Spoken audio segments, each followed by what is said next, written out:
Hoodie pulled down. Our bro is walking through Chicago streets. To one side, the splendor of the Yggdrasil and the high city towers. To the other, a grimy gambling store. He enters, hears a bunch of NPCs cussing their bad pulls and shitty prizes, grabs a seat, and gets welcomed by the loot box that can give him anything. Bro's eyes sparkle. He can already imagine the dopamine hit he's about to receive. That's because he wants the so-called ID card, the item that lets him become part of the Yggdrasil world. But the chances are so slim, it'd be easier to pull a 10 out of 10 babe while standing at 4'4" never began. Still, a dream is a dream, so he clicks. Massive sparkle with a Genshin Impact meteor animation. Bro actually pulled a trash toothbrush and it's N rank, the N letter been used for something bad. Interesting choice. Some time passes. Hey, calm down, bro. I know you've already got the XQC room behind you, but keep trying. And there he goes. Another one, DJ Khaled. This is a veteran gambler, unfazed amid the misfortune. He calls for the next one, remembers mom in the hospital, how much he wants to support her and cure her. That's when it glows. The light from the machine covers the whole place. Is it an SR? Bro asks. A massive lightning meteor falls. It's a juicy, special, super rare. SR. He's stuck in a freeze frame, hands trembling, grabs it and cries out of pure emotion. It's the so-called Yggdrasil ID card. Yggdrasil is the tree that took over this world and brought new worlds based on games. Those new worlds are called labyrinths by some, God's games by others. But not everyone can become a player. That's why our bro has been diligently grinding in the mines, even refusing digital drugs to feel better for a short time. Bro's smart. You can only have one addiction in life and still achieve success. And now, in the store, he finally proved it. With this card, he can create his account and avatar to access countless games, shooters, RPGs, you name it. Items you get in those worlds can be sold for millions and even used in reality. This led humanity to massive prosperity. And now our boy runs with a smile on his face. He's going to become a gamer. Life's about to change, right? He sees lights flashing in the Chicago streets. Boom! Bro gets knocked out cold. He doesn't even know what happened. It's the Bloods, it's the Crips. We don't know. But they showed why they came to this world and stole our boy. The leader can't even believe it. He actually got an ID card. Our boy grabs the leader's legs, begging him to stop. Of course, the dude gives the order. He gets plummeted and head stomped, but he keeps his grip. The guy yanks his head back like a bitch and says, "If you pull something good on my turf, you gotta pay the fee, my dude. But since you got lucky, take it. 30,000 points so you can spin once again. Now go and dream."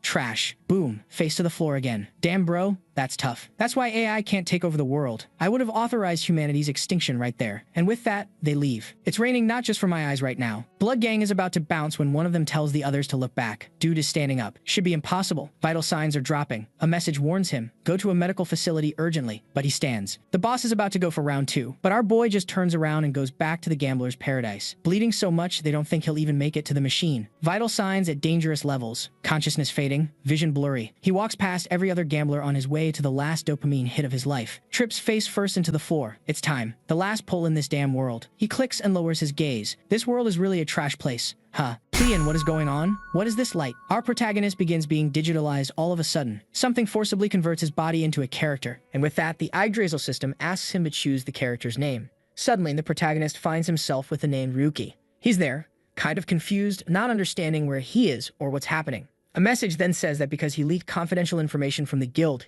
he was banned. He looks around saying he would never do something like that. But the verdict is given, and all charges are accepted.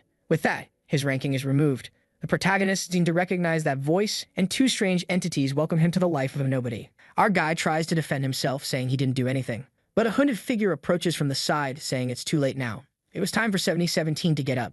With that, he wakes up, and looking to the side, he sees himself in a strange digital world. That place really didn't feel like reality, and he didn't know if he was dead or if this was the afterlife. When suddenly, a strange object that looked like some kind of bracelet appears and tells him to select a name.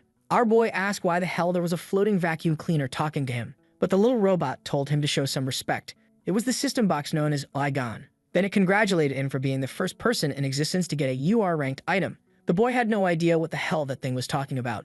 As far as he knew, SSR was the highest rank. Awakens then said it would explain that where he was now was right in the middle of the dividing line between reality and the virtual world. And the reason he needed a name now was to finish the conversion and access the labyrinth. But our boy knew that for that, he'd need an avatar and a game account. However, the robot says that's just a human limitation. He, on the other hand, doesn't need anything like that. Besides that, because of the critical state he was in, he initiated a forced conversion, connecting his body to Yggdrasil. Without further delay, he was supposed to go ahead and pick the character name so they could start this. Our protagonist still hadn't understood anything. He didn't know if this was a dream or reality, but there was a chance that this was the opportunity he had been needing. And with that, he chooses the name Ryuki. The settings are completed and he begins to be transferred to the labyrinth game. The moment he opens his eyes, he finds himself in a world called Phantom. He stood still for a few moments without saying anything, feeling the wind hitting his hair and his feet firm against the ground. That was completely different from any simulation he had ever experienced. Apparently, this was the labyrinth he had always wanted to enter. But in the middle of all that excitement, some skeletons appear next to him. The first one tries to attack, and he manages to dodge it by taking a small step back. Then he starts running, asking himself why there were so many creatures if, in theory, he should be in the tutorial. At least they were only level 1 skeletons, which were weak to physical attacks. Ryuki starts yelling to open the status window, but Aigon just replies for him to stop asking for dumb stuff. Our boy then wants to know where the equipment is. Normally when you start a game, you get something. But the robot explains that since he got a UR ranked item, he didn't need to follow any of the labyrinth's rules. Also, he wouldn't be benefited by any skills, stats, levels, or any kind of advantages given by the labyrinth or the world called Phantom. As long as he had Aigon by his side, all he needed to do was test his luck in a random box. At least he had the beginner bonus. After logging in for 7 consecutive days, he'd receive a ticket guaranteeing an SR item. Since this was his first time, he receives 100 tickets from Aigon, plus 5 more tickets for entering the world called Phantom. Ryuki celebrates that at least he got a bunch of tickets and says he wants to start opening them right away. The boy is brave. He opens the first item, picks it up, and already calls out the skeletons, saying now it's gonna be easy. But the used toilet mop he got didn't last long, no. He goes right back to running, cursing out Aigon and asking where his luck is. Then he throws a wig at the skeleton, which was the second item he got. He's running around, leaving a bunch of stuff on the ground, when suddenly the robot tells him to be careful, but it's too late. He falls flat on his face like an idiot. Man, the little robot wearing the wig comes swinging the sword. Then finally, one of the boxes beside him shines. He manages to block the attack because he got a short sword in there, right? Clearly, it was pretty meh, but better than nothing. He celebrates the decent weapon and charges forward. He says it's just a level 1 skeleton. There's no way he can lose. But I think our gamer here isn't much of a gamer, because he tried to swing the sword at the skeleton's head.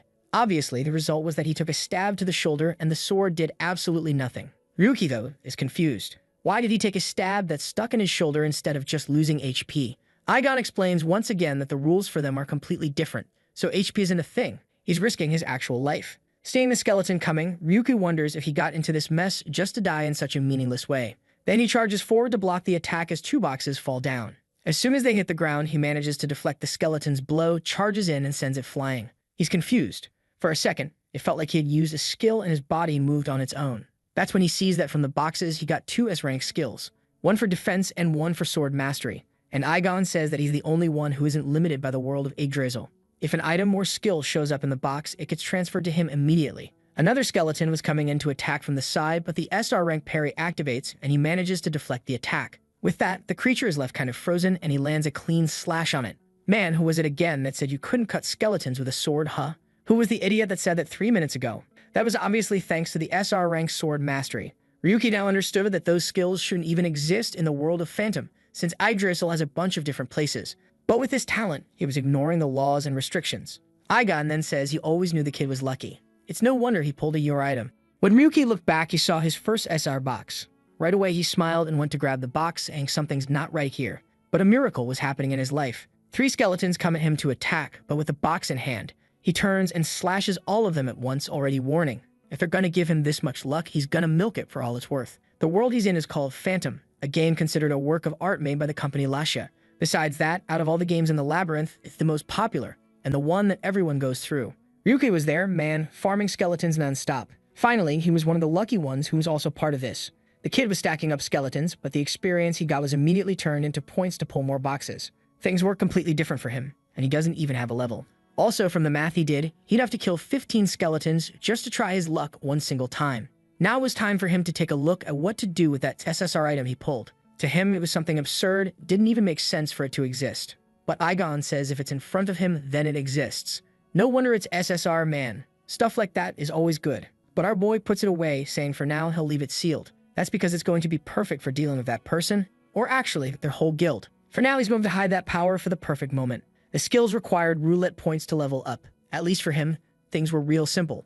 All he needed was for the game to keep sending monsters and for him to keep killing them. He liked it when the only thing he had to do was keep grinding. Sometime later, an explosion happens in the forest and another skeleton falls to the ground, leaving behind a crystal in front of him. This was already his 3rd day in the game, and obviously he had been doing all the daily quests and farming all day long. He finally managed to gather 1,500 points, which was enough to do 10 pulls. Man, I think that's better than Genshin Impact, right? Farmed 3 days and got 10 pulls. Not that bad at all.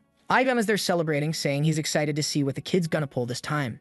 But Ryuki spends 1,400 points to level up both skills. The robot loses it, saying this bastard should try his luck. It's way more fun. Our boy wants to know the probabilities, and the system explains. 70% chance for N rank, 27% for R, 2.7% for SR, and 0.3% for SSR. Then he wants to know why his inventory is full of trash. The robot tells him to stop whining. He already pulled several good skills. But Ryuki replies that he's only going to open boxes with the daily mission rewards. The rest of the points he gets, he'll spend to upgrade things. The robot says it got it, but then asks, "So how long are you planning to stay here in the tutorial forest?" But our protagonist is a cautious man. He needs weapons and to level up his skills. Only then will he leave that place. He's someone who knows this world better than anyone, and he needs to use his knowledge from the past to the fullest. The starting forest wasn't an exception, and he was going to make sure to take full advantage of it. That's because it's a place where, once you leave, you can't come back. So before taking risks out in the world, he needed to make the most of it. He then tells Vigon that he needs to practice a lot to understand what the limits of the system are and what he can actually do even without having any stats. Apparently, 7 days have already passed. And of course, leveling up was starting to slow down more and more. At least both SR rank skills were already at level 3. Unfortunately, there was no option to level them up further, which shows this is the limit of the tutorial. But then Igon gives him a little pat on the face, saying it's time to claim the 7-day login reward. Even though it was a guaranteed SR, there was still a chance it could be a useless SR. But man, it's all or nothing, and he commands the box to open. The golden package falls to the ground, glows, and then he seems confused, asking if something like that can actually exist in this world. He'd receive an SR rank sword, but at the same time it's a sword, it also has a revolver built into it. That one's efficient. But he knows that, considering the Phantom World's story, weapons like that shouldn't exist, which means if anyone sees something like that, the world is going to go nuts. He tests it out by doing a little light cut on a tree, which instantly gets sliced like butter. Even considering that he has sword mastery, the power of that thing was out of the ordinary. That's when he remembers that when he entered the game, he was basically dying in real life and wonders what happens if he dies here. Igon explains that if he dies, he'll receive a backup and will be resurrected. But he wouldn't want to go through that, since reconstructing the body would hurt like hell. Ryuki, though, replies that he doesn't care about the pain and tells him to go ahead and use the tickets. He needed to increase his combat power even more, even if just a little. Sometime later, he's already re-equipped with a rank R set, but hey, at least it's better than nothing. He then tells Vigon to get ready and start recording everything. From this second on, not a single moment of his gameplay should be missed. The robot asks what the file name should be, and he says to call it, the disc that backed away but escaped from the abyss. The robot says okay, but wants to know why he suddenly wants to record something like that. Our boy explains that most of the games from the company Rocha were kind of rushed in development, and even this one, which was one of the most well-made, wasn't that different. There are still some bugs. Like for example, right in front of him is this boss knight, who was supposed to appear way later in the game. The system announces that this is the Black Knight of Chaos, a creature blessed by the god of darkness. And with that, a sudden mission appears to eliminate him. He would receive 10 tickets and 1 guaranteed S-rank ticket. For someone who was already planning to kill the creature, getting a bonus on top was perfect. The boss raises his sword, telling the boy to prove himself, and slashes down hard. Ryuki, though, with that overpowered sword and level 3 parry skill, manages to deflect the monster's attack backwards. Just as he expected, since he doesn't have levels, he's limited to what his skills can do. With that, he tells the knight to get ready and lands a solid blow to the chest, but the strike doesn't seem to do anything. Igon congratulates him for his bravery and says it looks like his attacks are working. Obviously, Ryuki is confused, especially since he didn't deal any damage. That's when Igon tells him to remember. He's in a more realistic world. Then the protagonist understands. He was fighting like a character trying to chip away HP by hitting armor. But he wasn't bound by the rules anymore, and in this case, needed to fight more realistically. With that, he throws himself at the boss in search of a real weak point. The knight tries to block his blow, but Ryuki manages to defend with the sword and get closer. He stabs the sword deep into the armor and fires a shot right in the middle of the arm. The stump falls to the ground and the knight lets out a groan of agony. Ryuki is finally starting to understand what Igon keeps saying about him not having HP, but at the same time being able to break the rules of the game. He didn't have to worry about the life of the creatures. What mattered was fighting in a realistic way. In the middle of all that haze in his head, out of nowhere, the monster hits him right in the shoulder. The problem is, Ryuki knows that the Black Knight shouldn't have any long-range attack pattern. Then he sees the strange energy that hit him also coming from the knight's arm. And the knight says that whoever threatens the Lord deserves to experience the abyss. Ryuki manages to dodge, but he's already starting to think maybe he underestimated this creature. Maybe the boss that appears at the end of the game is different from this one in the tutorial. After all, when you die in the starting village, you're sent to the first area, which means no one's ever fought this guy twice. He's in the middle of defending against a bunch of attacks. But of course, several of them are hitting him too. One lands a direct hit right in his stomach. The scene then cuts to our boy slamming his hand on a table, saying he doesn't understand. The strategy had gone wrong again, and he has no idea what the problem was. Back in those days, he belonged to Guild Lindsay, and he was an analyst, the guy who receives the data. But he says the area where he was trying to work out the strategy had already been conquered by Linful. Ryuki insists, saying this time it's way more efficient. Besides, they'd be a bit ahead of the other guilds. But the guy just throws the papers away and says he's not even a player or someone with an amazing rank. So why is he trying to make decisions for Guild Lindsay? In this place, they don't do replays. That was the decision made by the best one there, Linful. So why was he questioning it? Ryuki is back in the room, slamming the table again, saying those idiots keep up with that no replay thing just so Linful can keep the ranks. But unfortunately, he had to calm down and focus on his mom's surgery costs. That was way more important. Suddenly, someone calls out Ryuki's name and he jumps. The person apologizes, saying they thought he might want some coffee. It's another researcher named Cynthia, who already says that apparently the guides he was working on got rejected again. He looks exhausted, and she walks up asking if he wants a little help. Not the kind of help we're hoping he wants, but he says he wants help with some classified info to finish the guide. She says okay and smiles, saying that since he wants it, she'll get her best. Sometime later, Ryuki is back at the hospital, telling his mom not to worry. He already scheduled the surgery. She asked about the costs, but he says it's all fine. The guild have finally approved it. His mom gets all happy and hugs him, saying she's proud of how hard he works. He replies that everything's going to work out and says that hard work really was bringing him luck. But in the next scene, he's being expelled from Guild Lindsay for leaking secrets. He tries to say something, but the guy just tells him not to even defend himself. They already have enough evidence. Even though he had been discreet, they had already gotten information from Linful and Cynthia. Oh, that bastard. Look, in Linful's arms even. That cursed woman. Man, she tricked me with that little smile. Now I already want him pulling out an SSR gun and shooting that wretch woman right in the head. And that damn Linful is still there saying that he must be the idiot Ryuki, the one who kept sending those ridiculous guides. Seeing the kid with that stupid look on his face really fired him up. Then he turns to Cynthia and says she went through a lot to have to be near that piece of trash.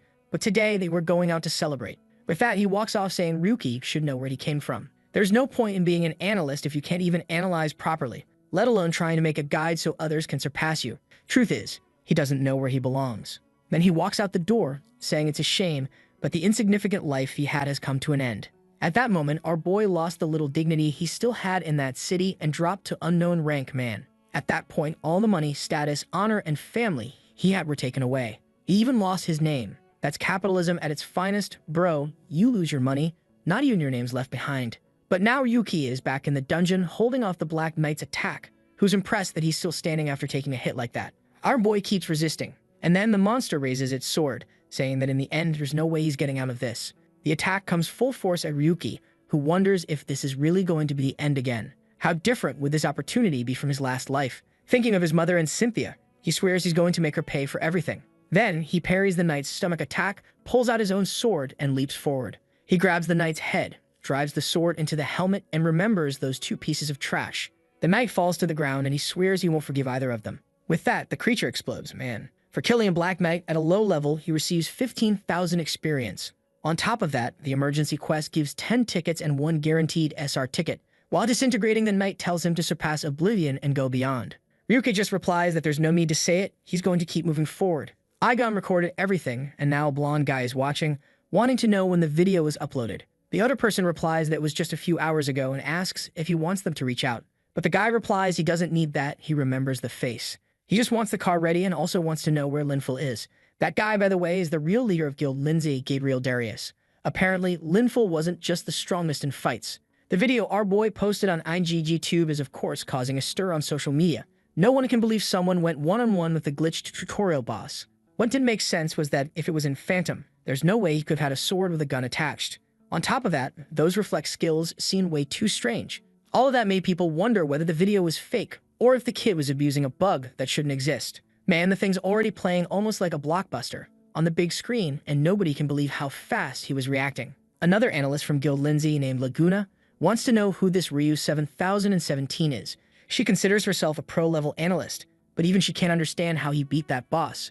She tells the team that this definitely seems like some kind of bug they should already know about. But the guy with the glasses says that the face is definitely who he's thinking of, but it really shouldn't make any sense. Then we see Linful turning around, asking what's this talk about Ryuki. Damn it, why are villains always hanging around the hot ones? And there's Linful, saying he has no idea who that guy is. But the man in the suit responds that the analyst from 3 years ago, who used to make some pretty solid guides, the one Linful asked to be kicked out of the guild, became a nobody. Linful just replies that the world is full of people with that same story. The man wants to know if he saw the Black Knight video, and Linful says yes, he already saw it. To him, it looked much more like some sort of bug, because clearly it's impossible to kill that creature in the tutorial. Then the man standing says Linful needs to understand that the person in the video is exactly Ryuki, and he should know what that means. Linful turns around angry and tells his brother to stop talking about that bastard. Since when are they cowards who care about someone like that? They shouldn't even waste mental energy thinking about that kid. Gabriel just decides to say nothing man. Another guy approaches and asks what they're going to do, because he says this Ryuki seems to be trying to provoke them on purpose. Apparently, it looks like a trap, so they better be careful. First, they'll need to find out where he went after being kicked out of the guild to know what the next steps are. He walks off, saying to himself there's no need to rush. They have time to gather information. The problem is figuring out how his brother is going to handle it. Back with our boy, Aigon says he's already recovered 87% and can move. Our guy stands up, drenched in blood, saying the pain was worse than he imagined.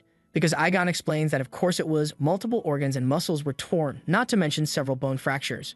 But Ryuki smiles, saying that soon he'll get used to it, especially because he's going to experience it countless times. He keeps moving forward and sees a tower on the horizon. It was finally time to say goodbye to the tutorial. The demonic tower is the main content of this world. The problem is, it's something he can't access yet. He'll need to first level up several skills in the dungeons around the tower. As they move forward, Ivan says he thinks it was crazy that he shared the video. Now a bunch of people know about him, they'll want to kill him. But Ryuki says he doesn't think it'll be that serious. Most people will just think it's a bug, and bugs happen all the time. Besides, the person at the top of Lindsay tends to be much more cautious, so he'll want to gather intel before figuring out how to act. And that's exactly why he needs as much attention as possible. The more famous he gets, the fewer options Lindsay has to act against him, because everything would be made public. Not to mention, if that conversion works the way the robot explained, he can hide his body from this game world whenever he wants. It's like he's kind of log out, but since he doesn't have a real body in the real world, his log out state is like existing in the void, or at least that's what I think it is. And the little robot says he's using the system in a pretty smart way. Ryuki, on the other hand, is just thinking he can't wait to get revenge on that damn Linful. He's sure that once he starts making enough noise, that guy will try something. And that's exactly when he's going to strike. The system then says it's tired of all the chatting. It's time to open some tickets. He had 20 pulls, 2 guaranteed SR pulls, and 15,000 points.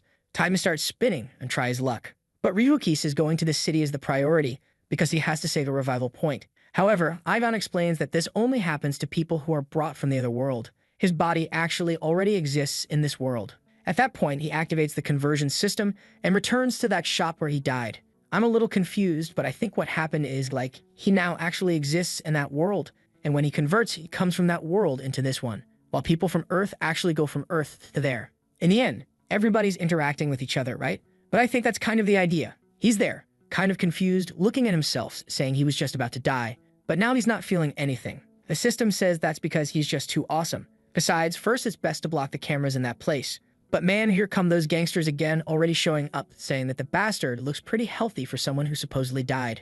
No way, right? These gangsters, they set up some tent outside and just hang around all day. The alarm goes off. He just gets up and walks out. Ryuki isn't dumb. He breaks the window and takes off running man. Ainon says he's looking for an escape route, and our guy follows the directions. But he ends up in a dead end. He punches the robot, saying the bastard just led him straight to his death, apparently. But the little robot explains that there's a reason for everything. The gangsters then catch up to Ryuki and say he's a bastard for making everyone run around at this hour of the night. Now they want to know what the kid pulled from the machine yesterday at the moment he disappeared out of nowhere. If he doesn't want to die, he just needs to hand it over and everything will be fine. Obviously, no way is Ryuki handing over Aigon like that. The robot tells him to grab a wooden sword that's nearby. That's because at the moment he can't bring over any items from that world, so he's going to have to use whatever's close by. Ryuki picks it up, saying this is a joke. How is he supposed to fight these guys with that? But a little system window pops up. The gangsters start laughing, asking if the kid really thinks he's going to win using something like that. The Tigran of a Jersey guy charges forward, telling him to give up now. It'll hurt less. But then, whack, he takes a hit to the arm and then a smack to the face. Everyone jumps back in shock, and the boss immediately orders everyone to go in. There's even some office dude in the middle of the gangsters, man. But Ryuki says this is what's insane. Even in this world outside the game, he still has access to his abilities, folks. He has no idea why it's possible, but he's sure it's ridiculously overpowered. A few seconds earlier, when he smacked that guy, everyone got confused. They seem to have seen a strange glow. The boss, though, grits his teeth and tells everyone to go in, as if they're going to lose to one unknown kid. But now the bastard is sure. That kid must have pulled some seriously good item to be able to fight them like that. Still, they're part of the Black Snake, the group that dominates the Unknown's territory. But his expression changes, his face goes dark, and the next second, there's just one bald dude left, taking a hit to the head. Ryuki even asks, Is that really all you little thugs can do? At the moment he picked up that wooden sword from the ground, he understood what's going on. Most people send their body to interact with the avatar in the game, but he, on the other hand, sent his own body into the game, and that's why he feels so much pain over there. Obviously, the advantage is completely unbalanced, because the stronger his body gets in the game, the stronger he gets in real life. I don't even know where from, but a bunch more thugs show up, man. They all charge in, but man, against someone with SSR, they've got no chance. A light tap to the leg or arm and the bones are already broken. Then our boy walks up calling for the leader, thanking him for the help he gave yesterday. The chump is spinning a stick trying to hit something, telling him not to come any closer. But Ryuki just blocks it with a level 3 parry and knocks the weapon right out of his hands. Right away, he asks if the guy's going to stop right there. Can't just walk away unscathed after all his underlings got beat up. The leader throws himself to grab the stick, shouting at him to shut up, but gets smacked right on the hand, immediately crying out in pain. He tries to throw a little punch in rage, but gets a club to the mouth too. Falls to the ground like trash, and Ryuki says that now he understands why this power feels so good.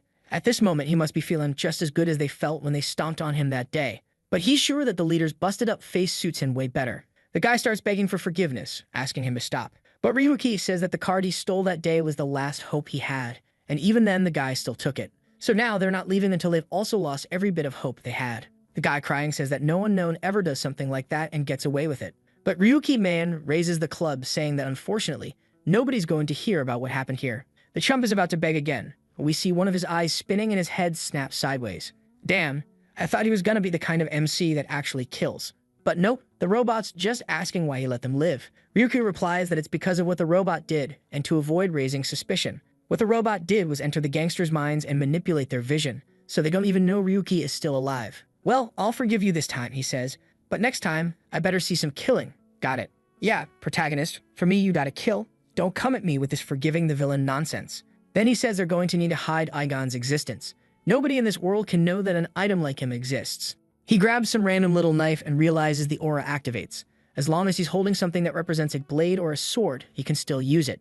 And honestly, this knife was way more convenient than walking around the freaking sword. Ryuki was about to ask something, but the robot seems to read his mind and answers before he even opens his mouth. Says no, his body won't age faster in the real world. That's because his true existence is now inside Yggdrasil.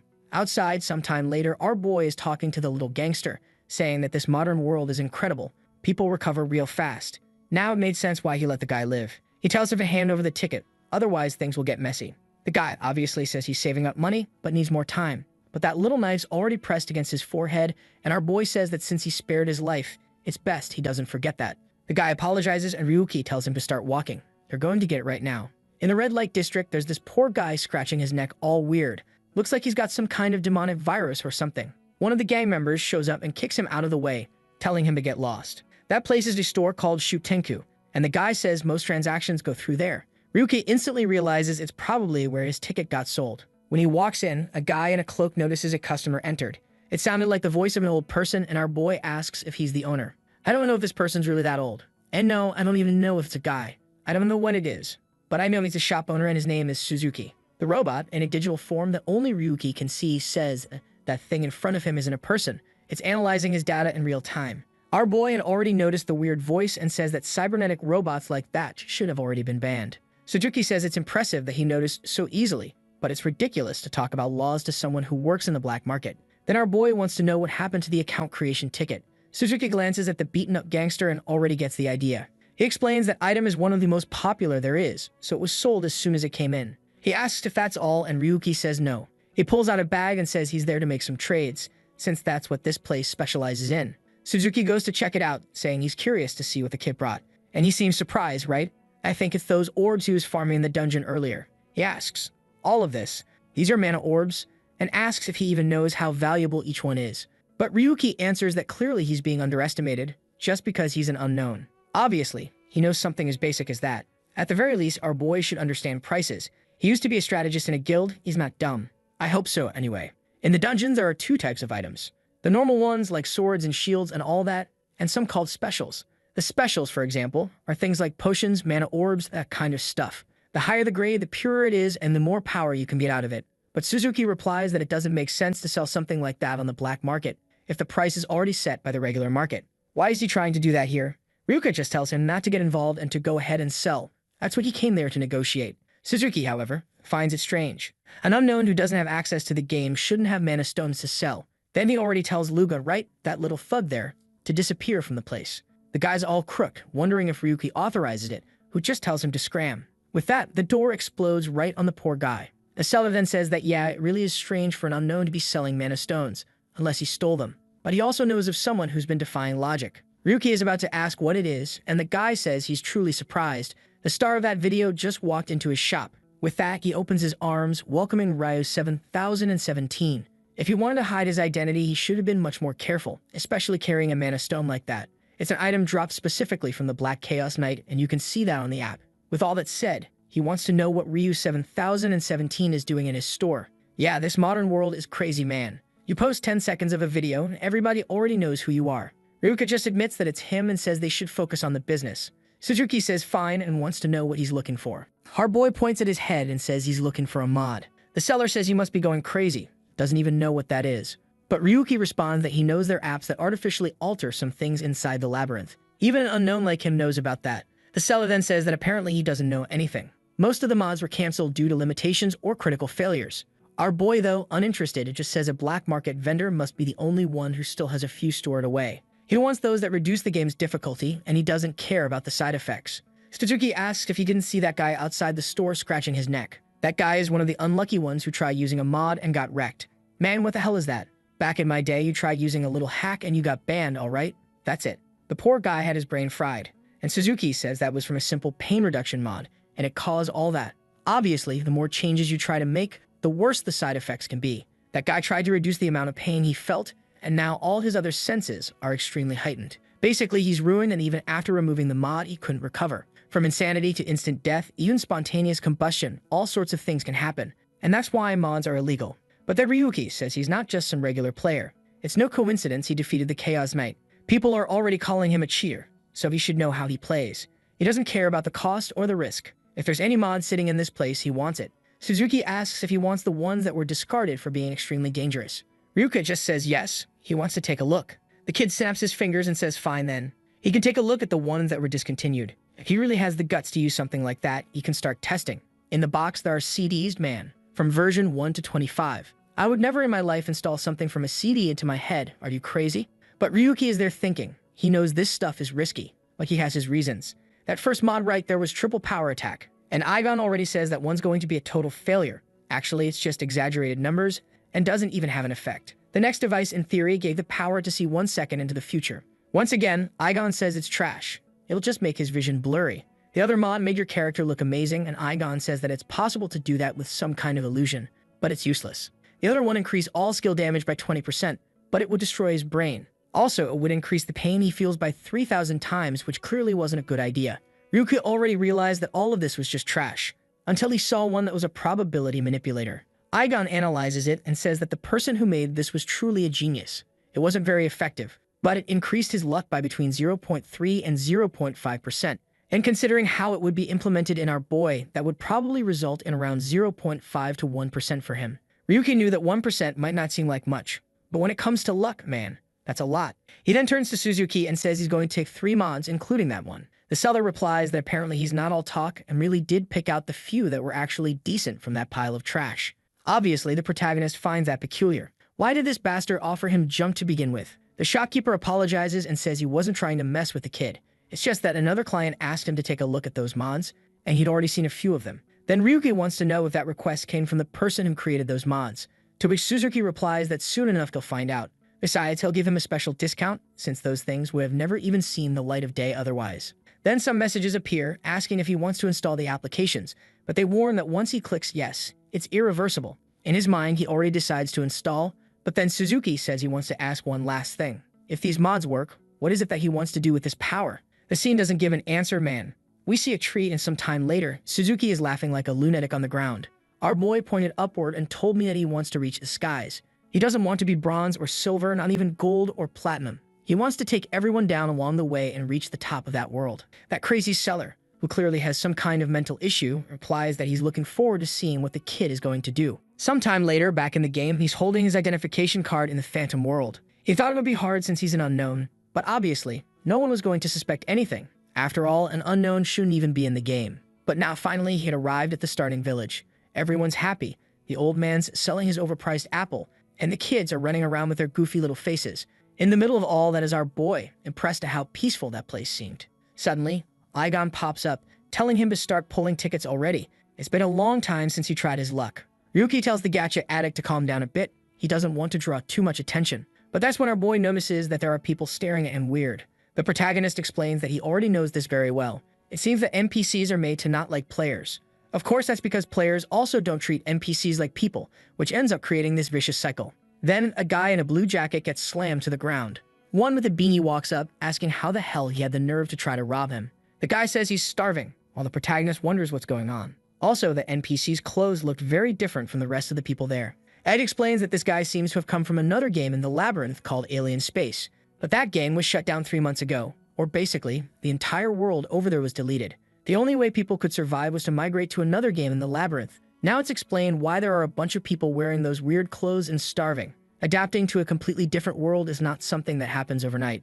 Igon says that as soon as a world is considered useless by Yggdrasil, it gets deleted on the spot. So you better start running because that could even happen to Phantom. Ryuko replies that it's all good as long as he can destroy Linful and that damn guild Lindsay.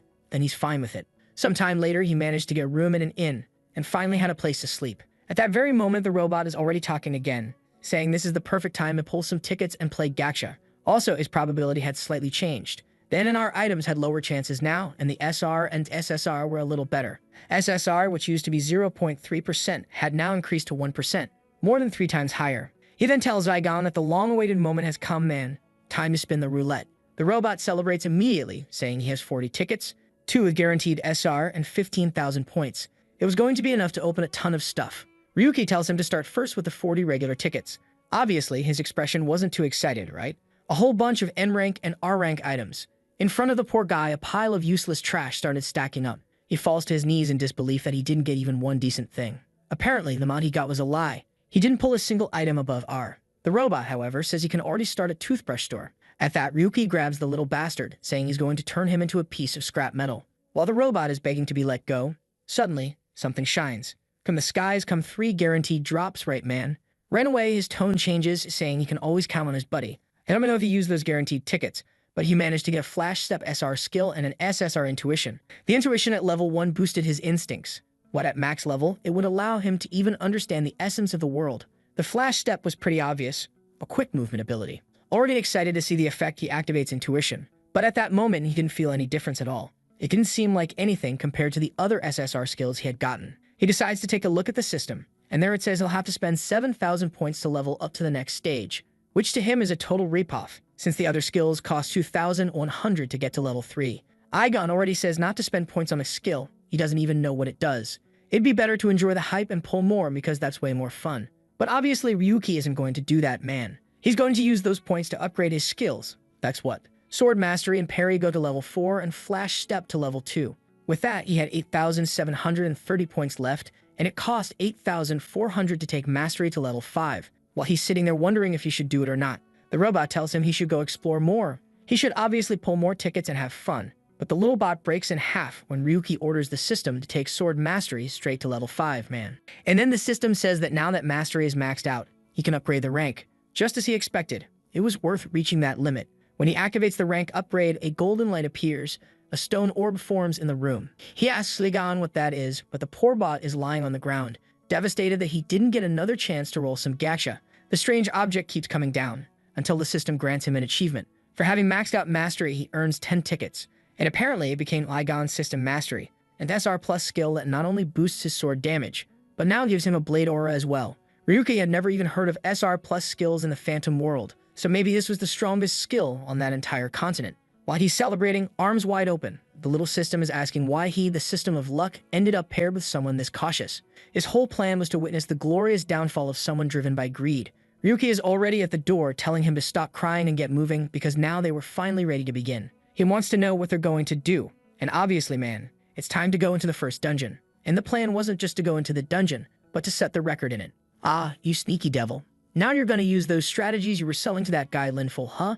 Gonna humiliate everyone. In front of the dungeon entrance, a guy with a giant axe asks his group if they're ready. From now on, everyone was supposed to stay alert and not let any item slip by. That's when our protagonist walks past like he's just casually strolling in. The guy immediately calls out to him and asks where he thinks he's going without a group. He should know how dangerous this place is.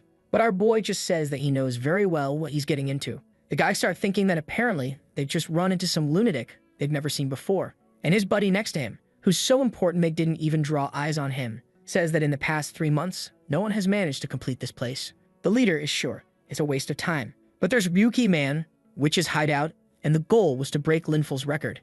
Gunblade ready, aura active, time to break some records. The witch watches from her orb, saying once again this bastard has invaded her domain. A filthy intruder like him shouldn't profane this sacred ground with his presence. But it was fine. She had ways to bring judgment upon anyone trying to enter that place. She would personally tear him apart and offer him as a sacrifice. That was obviously the boss of the place, and her level was just a series of question marks. Just by entering the dungeon, the sneaky kid got 1 ticket. The only problem was that the place was so dark he couldn't see anything ahead. Like seriously, I see torches on the wall. This poor guy must be blind. Apparently, the biggest problem with this dungeon is that every time you enter, it completely changes, so it's kind of hard to create a fixed strategy. He's sure that Linful cleared it in 17 hours and 30 minutes. Man, what the heck? 17 hours in the first dungeon?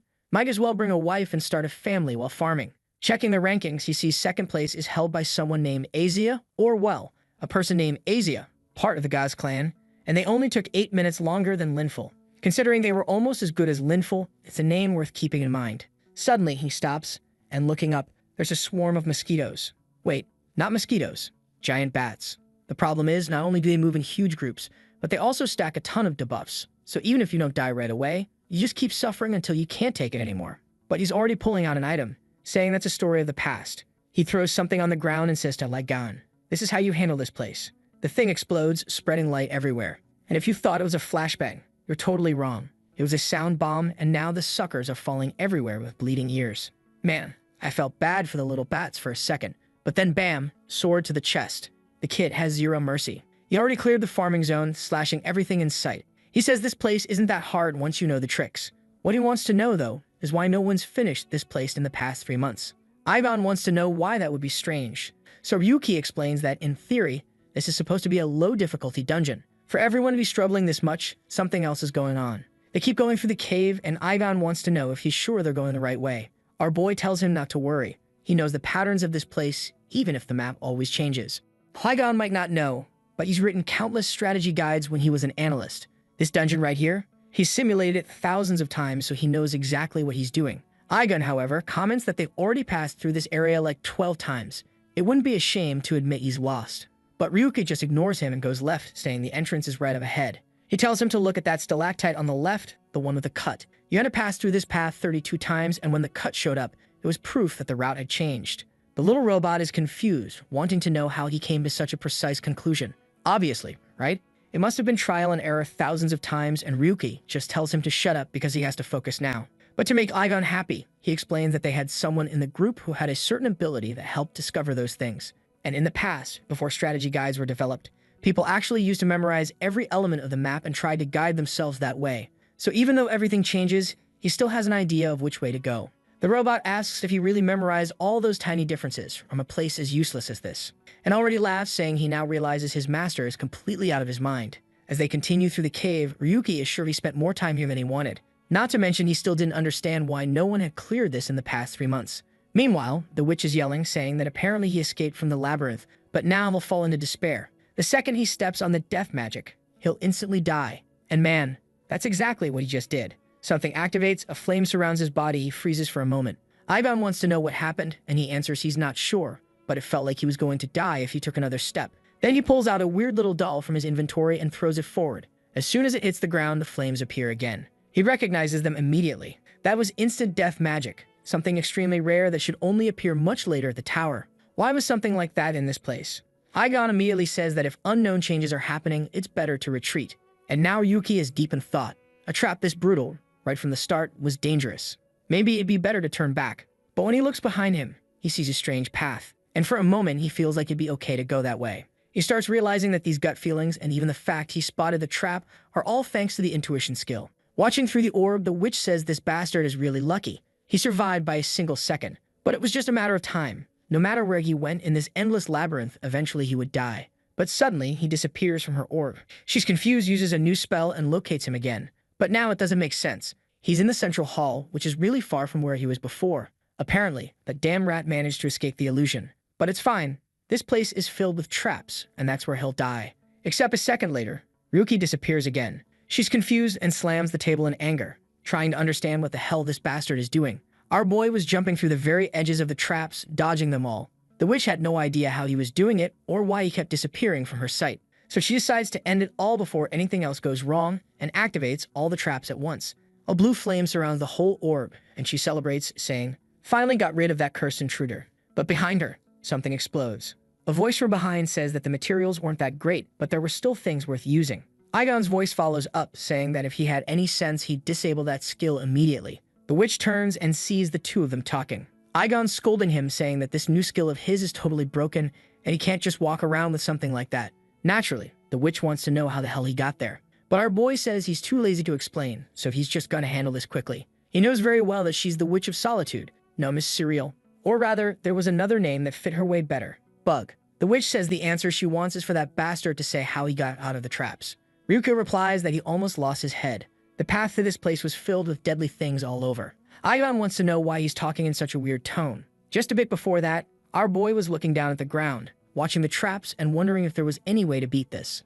Maybe he should wait until the bug in this place got patched. But that's when he remembered. He needs his name to be known by everyone, before his former guild comes after him. That's when Aigon says he had detected multiple traps, and at that point it was definitely better to retreat.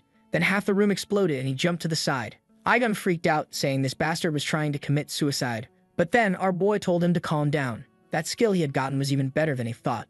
Back with the witch, he says the intuition skill is really good. The guy is even showing her, telling her that's how he got into the room. That one he wanted to explain in detail. Aigon says that as good as it is, it's still linked to a human, so eventually he's going to hit its limit. Ryuki gets ready to attack, saying that's obvious. But what matters right now is survival. Suddenly, the window showing the witch's name starts glitching, and she screams the intruder's name. Several instant-death traps appear in front of her, and Ryuki rushes in. The first attack comes, he ducks just in time. If not for the skill, he'd be dead. He starts to realize that the witch seemed to be getting corrupted by the bug in her. Whatever her pattern was, he didn't have time to figure it out. He had to attack now. So he uses Flash Step to get in close. With his sword aura active, he says she really is dangerous. But this is the end. Wham! A clean cut to the neck, separating the body from the robot's head. Ryuki thinks that was way too easy. And then the attacks keep coming from the rest of her body that's still there. He manages to back off, and when he looks again, she's reforming. Now he's sure. She's the reason for everything that's been happening in this dungeon. And the problem is, normal attacks didn't seem to do anything. She sends another wave of spells in his direction, which he manages to dodge as he keeps advancing. At that moment, the key was to keep his intuition skill active at maximum, because without it, he'd die on the spot. As he's dodging, he turns around and asks if Aigon has any ideas. And Aigon replies that just to help the kid out, he's going to activate the system so he can try to analyze her. As soon as he says to show the window, it pops up. Witch of Solitude, level 25. Bud with infinite regeneration and instant death active. And looking at her, you could see a strange wing on her back with the word death written on it. What he notices is that the wings were oddly colored. So he advances and uses Analyze, but just on the wings. That's when he discovers this was an item from the game Beyond Space. He remembers that's the same one those dozens of people abandoned in the city came from. Now it made sense. What was causing this bug? While Ryuki dodges the attacks, Aigon is recording everything and says he's going crazy. In the middle of that situation, where a single touch would mean his death, he had a smile on his face. The kid is throwing out Instagram motivational quotes and says that on the path to the pinnacle of humanity, a fire like this wouldn't stop him. Meanwhile, the witch is preparing a mega attack from behind, saying the damn intruder is going to die. Ryuki sees it and thinks it's pretty simple. If a single touch means death, then just don't let it touch you. The boss keeps charging up the orb until suddenly it explodes in the middle of the room. She seemed confident, said there was no way he could have dodged that, so this time he was dead. But of course, Ryuko already had his sword on his back going in pure grit. Actually, he was already riding on her back, saying that this wasn't her original power, and that's why she couldn't control it properly. Just by touching it, the item seemed to be kind of disappearing or interacting in a weird way. Clearly, this was a bug. The witch, desperate, tells him not to cut it because those wings gave her freedom. She had been playing her role in this dungeon for a long time, never questioning it, just going forward. But then she found those wings on the ground, and that freed her from that magic, and she was finally able to live. Ryuki replies that if she ran away from the circumstances they were in, then they were similar in a way. He was also struggling to get out of this horrible world. The witch says that if that's the case, then they should understand each other. But Arcane of Instagram quotes just says that for him to reach glory, her freedom has to be destroyed. And with that, he rips off her wings, man. He even activated the sword's aura in his other hand to crush the second wing, and then she seems to have been defeated. At that same moment, all of the witch's stats go back to normal, right, and she becomes just the creature she was supposed to be in this place. She even goes back to doing the standard routine, saying that the intruder infiltrated her hideout. The poor thing is they're giving her speech, but he just stabs the sword into her chest. Yeah, this guy's not hesitating at all. And on top of that, he pulls it to the side, slicing her completely, saying that now that she's back to normal, nothing changes. He has to finish her off to keep moving forward. With that, the monster's little hand just drops to the ground, right? No mercy from the kid. In total, he received 13 standard tickets and 1 SR ticket, plus 500 experience points, a magic stone, and Suriel's heart. Ryuki was kind of disappointed. Just a little stone, a heart, and 500 points. That knight who gave 15,000 apparently was kind of abnormal. Aigon tells the kid that even with luck, he's not always going to get good stuff, man. He needs to get used to a normal life. To which he replies that it's all good and SR ticket alone was more than enough to make it worth it. Besides, what matters is breaking Linful's record. At the dungeon's entrance, the guy with the big axe is furious because they failed again. The guys are all cursing each other out, blaming each other, saying it's because he died because he did this or that. Meanwhile, in the cave, Ryuki is coming out, hearing all the commotion. Right at that moment, one of the guys is talking about cooperation. They see our kid passing by and say it's amazing. He stayed inside for 7 hours. He must have hidden a lot. But now seeing him walking away, they figure he gave up. Time for the kid to face reality. But then a little window pops up behind the fool, showing updated dungeon info. In the witch's hideout, our guy finished in 7 hours, man. 10 hours less than dear Linful. The guys are already wondering if this isn't the same guy who just came out of that place. Suddenly, the dude puts his sword next to Ryuki's neck and tells him to stay right there, wanting to know what little trick he used. It's impossible for someone to shave off 10 hours without using some kind of hack or something. Ryuki is honest, man. He just says there really was a bug and he exploited it to finish quickly. That's it. The good thing about honesty is that no one questions if he's lying. The bad thing is that now everyone is saying that Bastard should be ashamed for clearing a dungeon using stuff like that. But Ryuki just keeps walking, saying the bug's gone now. They better get to farming quick, or they'll stay weak forever. The sword guy tries to go at him, saying a cheating bastard like him has no right to be giving moral lessons. But our boy just dodges it easily. Maybe hits him with a punch and elbow, not sure. Maybe just shoves him. All I know is the fool ends up on all fours on the ground while our kid walks away. The guy stays there swearing he'll kill him someday, but the axe dude just says, "You idiot. We can't beat that bastard." The guy insists, but the boss tells him to stop being stupid and points out that if the kid managed to use the bug and pull it off, he should realize the truth. The group figures it out, right? If not only did he use the bug, but also managed to clear it, then clearly he was way above the level of that place. But they still find it kind of unbelievable. The boss starts to feel like he's seen that face somewhere before. He's remembering the video of the Chaos Knight, but he can't quite connect the dots. Then we see a few locations. White Lake, the Red Spider Forest, and the ruins of the ancient gods. All of these were famous dungeons where Linful's team held the record. There was still one more that might be good, but 3 was already enough for him to deal with for now. The robot wants to know why, and he explains that it seems another guild managed to take the record about 2 years ago. The skill girl from Asia group of the Ashes Guild. Guy's a little lady, huh? Up until now, is it just me, or have we not seen a proper badass waifu? True, right man? Dang, artist, what's going on, bro? Let's use that little bit of talent. Want me to lend you a compass so you can draw some circles? But Ryuki isn't worried about waifus. He's worried that that damn girl came in with her record way too close to Linful's, which makes him kind of mad, since he was the one who developed the tips. Well, man, now that I notice, she has white hair, right? Could it be that damn Cynthia? And Megady? That one deserves to die, huh? Dan wretch. But then he gets up, saying enough talk, it's time to handle some dungeons. Meanwhile, inside the Demon Tower, it's Linful's group and Kasano is the one giving everyone orders. That's when a little window pops up for him. A photo of a giant octopus, maybe the boss from White Lake. There was also a photo of a spider dying, which, yeah man, that's the spider from the Red Forest. There was even a golem there, defeated, and Linful's already telling the group to handle the loot because something urgent came up. Lying on the couch, she's wondering who this kid is. The kid was deliberately focusing on breaking his records, which showed he was looking to pick a fight. Maybe the bastard thought he was hot stuff. The boss mentioned this name, Ryuki, but no matter how much he thinks, he has no idea who this person is. Man, that's rough. The guy literally doesn't have the slightest trace of our boy's face in his memory. Right then, someone opens the door calling for Linful, saying that kid, Ryuki, is live streaming. Analyst Laguna, as always, is analyzing. And our boy posted all the records, man, from the bug dungeon to Uparn, Varan, and the big golem. She can't believe he cleared all 4 dungeons and broke all the records almost simultaneously. Obviously, the result of that was nearly 2 million views in 3 days. The attention he got was expected after all the buzz with the Black Knight. There was still something she couldn't understand, like the items and his reactions. But at the same time, he was using an extremely advanced strategy that would require knowing every element of those places. Not to mention, the scariest part was that he cleared the witch's hideout, which no one had managed to do in the past 3 months. A bunch of people on the internet, right, are saying it's a bug, a cheat, or something like that. But regardless of all that, it's clear the dungeon was cleared and he's sitting there with the record. For someone who had such advanced strategies, he would need to have an extremely high-level analyst with him. What guild is backing up the kid? Poor girl, she has no idea. He's not some Jinwoo, but he's solo leveling. Our boy is still on his phone, says they must be really distracted now with all those videos. But compared to what he's about to release, that's nothing. Ryuki says this idea is really different from the others, since now he's basically going to declare himself an enemy. He sits down in the chair and the robot tells him to think it over. First, it'd be good to get stronger before doing something like that. Everyone still sees him as a noob, but Ryuki just thinks that even though Aigon is right, he can't stall. Until those guys give an answer, he can't stop. His mind got stuck 3 years ago, and the only thing left inside it was despair and hatred. Those were the reasons he kept on living. Our boy then started the live stream and introduced himself as Ryu 7017. Ryuki inside the game Labyrinth. It was a shame, but today's video wasn't about clearing a dungeon. Today, he was going to reveal the truth everyone wants to know. The guy started the exposed livestream, man. The first impressions were that he seemed a little more normal than they expected. Our boy then says that everyone seemed curious about the unknown written on his profile. And the truth is, that's exactly what he was, unknown in the literal sense. It was hard for them to believe that someone without an account managed to enter the Labyrinth game. But that's the truth. He didn't create an account and wasn't selected by any guild either. He guarantees that he's one of the poorest unknowns out there, man, without the slightest opportunity.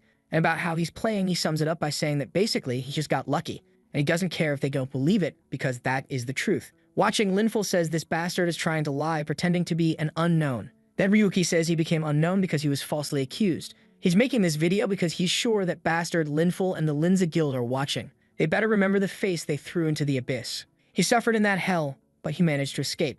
And now they better be ready, because their turn has come. In a room surrounded by cards, a man in a hat says it looks like an enemy of Linza has appeared. Carde says the views are no joke, and V replies that apparently now the kid's going to be hunted. The man in the hat already comments that if this is one of Linful's messes, Gabriel has surely already wiped all the data. Card V says that Linful and his crew are promising, so it's worth keeping an eye on them. But Ev responds that to him that team is kind of pathetic. The guy in the hat, though, wants to know what they're going to do, since Linza won't be able to ignore Ryu 7017. The two cards, however, aren't too motivated, saying they've already got a bunch of stuff to deal with. The man says it's fine, he'll keep watching, but maybe he'll act on his own. The cards disappear, saying they already expected that and say goodbye. The man also says goodbye, saying he'll follow the path that seems more interesting. At the Linza Guild, Gabriel is giving an interview while being bombarded by reporters.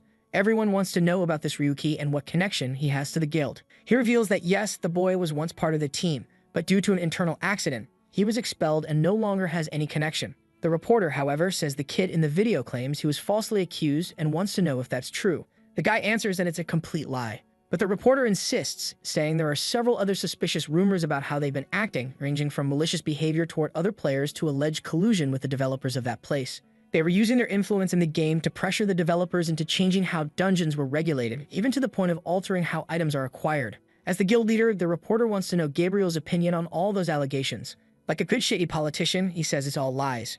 Just attempts to tarnish the name of the Linza Guild. They already gathered new information about what Ryu 7017 was saying, and soon everything would go back to normal. While Gabriel was doing that live stream, someone was watching in a store. Our boy walks in and the person immediately says the whole world is talking about him. Ryuki responds that he doesn't care about any of that. What matters is, why does he leave this old man voice in such a healthy little girl body? To which the guy answers that that's the best part of having a fully prosthetic body. The only woman who even slightly dolls herself up in this story is, in fact, an old man with a robot body. What a mess. Ryuki then just says he's tired of it and wants to see the mods. But Suzuki shows him the same ones as always. Our boy immediately tells him to stop offering junk, especially since he already said he could find the person who delivers the good mods. Right then, Suzuki says he understands that Ryuki wants to talk to the person who creates the mods. He reaches under his kimono, pulls out a CD, and says this is what he was told to deliver if someone ever came looking. If someone managed to find him using the information in there, then they'd be given a chance to talk to him. Ryuki just thinks that for someone to have gone through all of this, they must be pretty powerful. Aigon takes a look and sees it's a visual mod. It would interfere with his visual system and retrieve all sorts of information. The only issue is that it's more advanced than the previous ones, so the risks are higher too. Our boy thinks he doesn't really care about that.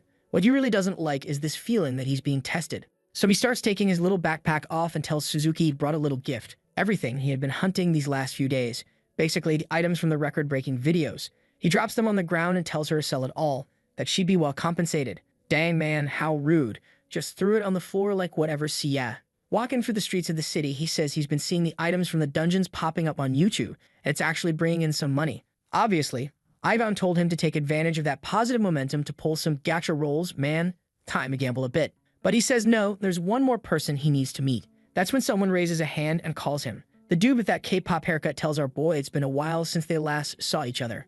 Ivan thinks some nutjob just showed up because Gnome is friends with Ryuki, right? The guy is a total loner. But when the guy greets Ryuki, the robot is shocked that the bastard actually does have a friend in this world. Looking at the guy's hand, our boy remembers Yggdrasil, from the clothes and everything. It seems like they were school friends. The guy asks if they can talk for a bit. And man, our boy is clenching his own hands so tight that his veins are popping green. He says sure, he doesn't mind talking. Damn, I thought they were friends, but clearly they're not. And the guy's already walking with him, saying it's nice to see him calm and all, while he makes a weird hand sign behind his back. There are already a bunch of guys prepping Glocks behind him, and he's saying he missed his friend. What the hell, man? There are people on the rooftops and everything. Take it easy, buddy. The jerk is throwing out that fake talk, saying he missed him, barely even recognized him. But Ryuki just says it feels like there are a lot of eyes watching the two of them. Dude, I thought a fight was gonna break out, but now we're in a cafe just chilling. The guy is apologizing for everything that happened 3 years ago. Ryuki keeps it real. He just asks if the guy really thinks his apologies make any difference. Oof, brutal. Now the guy's just sitting there with that dumb look on his face, and Ryuki wants to know if he was called there just to hear apologies. The guy says no, he's got a plan to get Ryuki back into bronze rank. Now I don't know. Does he even realize our boy is the real Ryuki? What's going on? I'm starting to get suspicious of everything. Our boy wants to know if that's even possible, and the guy starts explaining the plan. But then, flashback time. Ryuki was calling out Garcia's name, saying there was only 1 week left until his mom's surgery. Man was on the floor like trash, clutching the guy's cards, begging him to cover the costs of the surgery. Oh man, what a bastard, he kicked Ryuki and told him not to touch him with those filthy, disgusting hands. Yikes. And then people wonder why our boy turned out all dark and brooding. Yeesh. Next scene, he's just staring at his mom's body. And a voice even says maybe it was for the best. After all, he wouldn't have been able to cover the surgery costs anyway. For someone unknown like him, keeping up the payments would have been impossible. Obviously, Ryuki's expression didn't turn out too great after that. Back in the present, Ryuki tells the bastard to stop with the performance. With a snap of his fingers, he reveals that the guy was a developer from the game Space Alien, which he is the one that went bankrupt. Considering he's in such a miserable state now, what kind of help could he even offer? Ryuki just gets up and says goodbye, but the guy tells him to wait, warning that if he doesn't talk to him, he'll send all the information he has about our boy to Linza. He should know very well what'll happen, since he used to work there. To be honest, what can they even do, right? Our boy doesn't seem to have any family at all. At most, they might go after him, but they're gonna do that anyway. Back in the past, when our boy handed the first tutorial over to Gabriel, at that time, Linful wasn't the top dog, it was his older brother, who praised our boy, saying that for a beginner, he was incredible. From then on, he'd keep a close eye on every guy he released. Garcia, showing the card, says he must have some idea of how terrifying that man was, so he better consider the offer.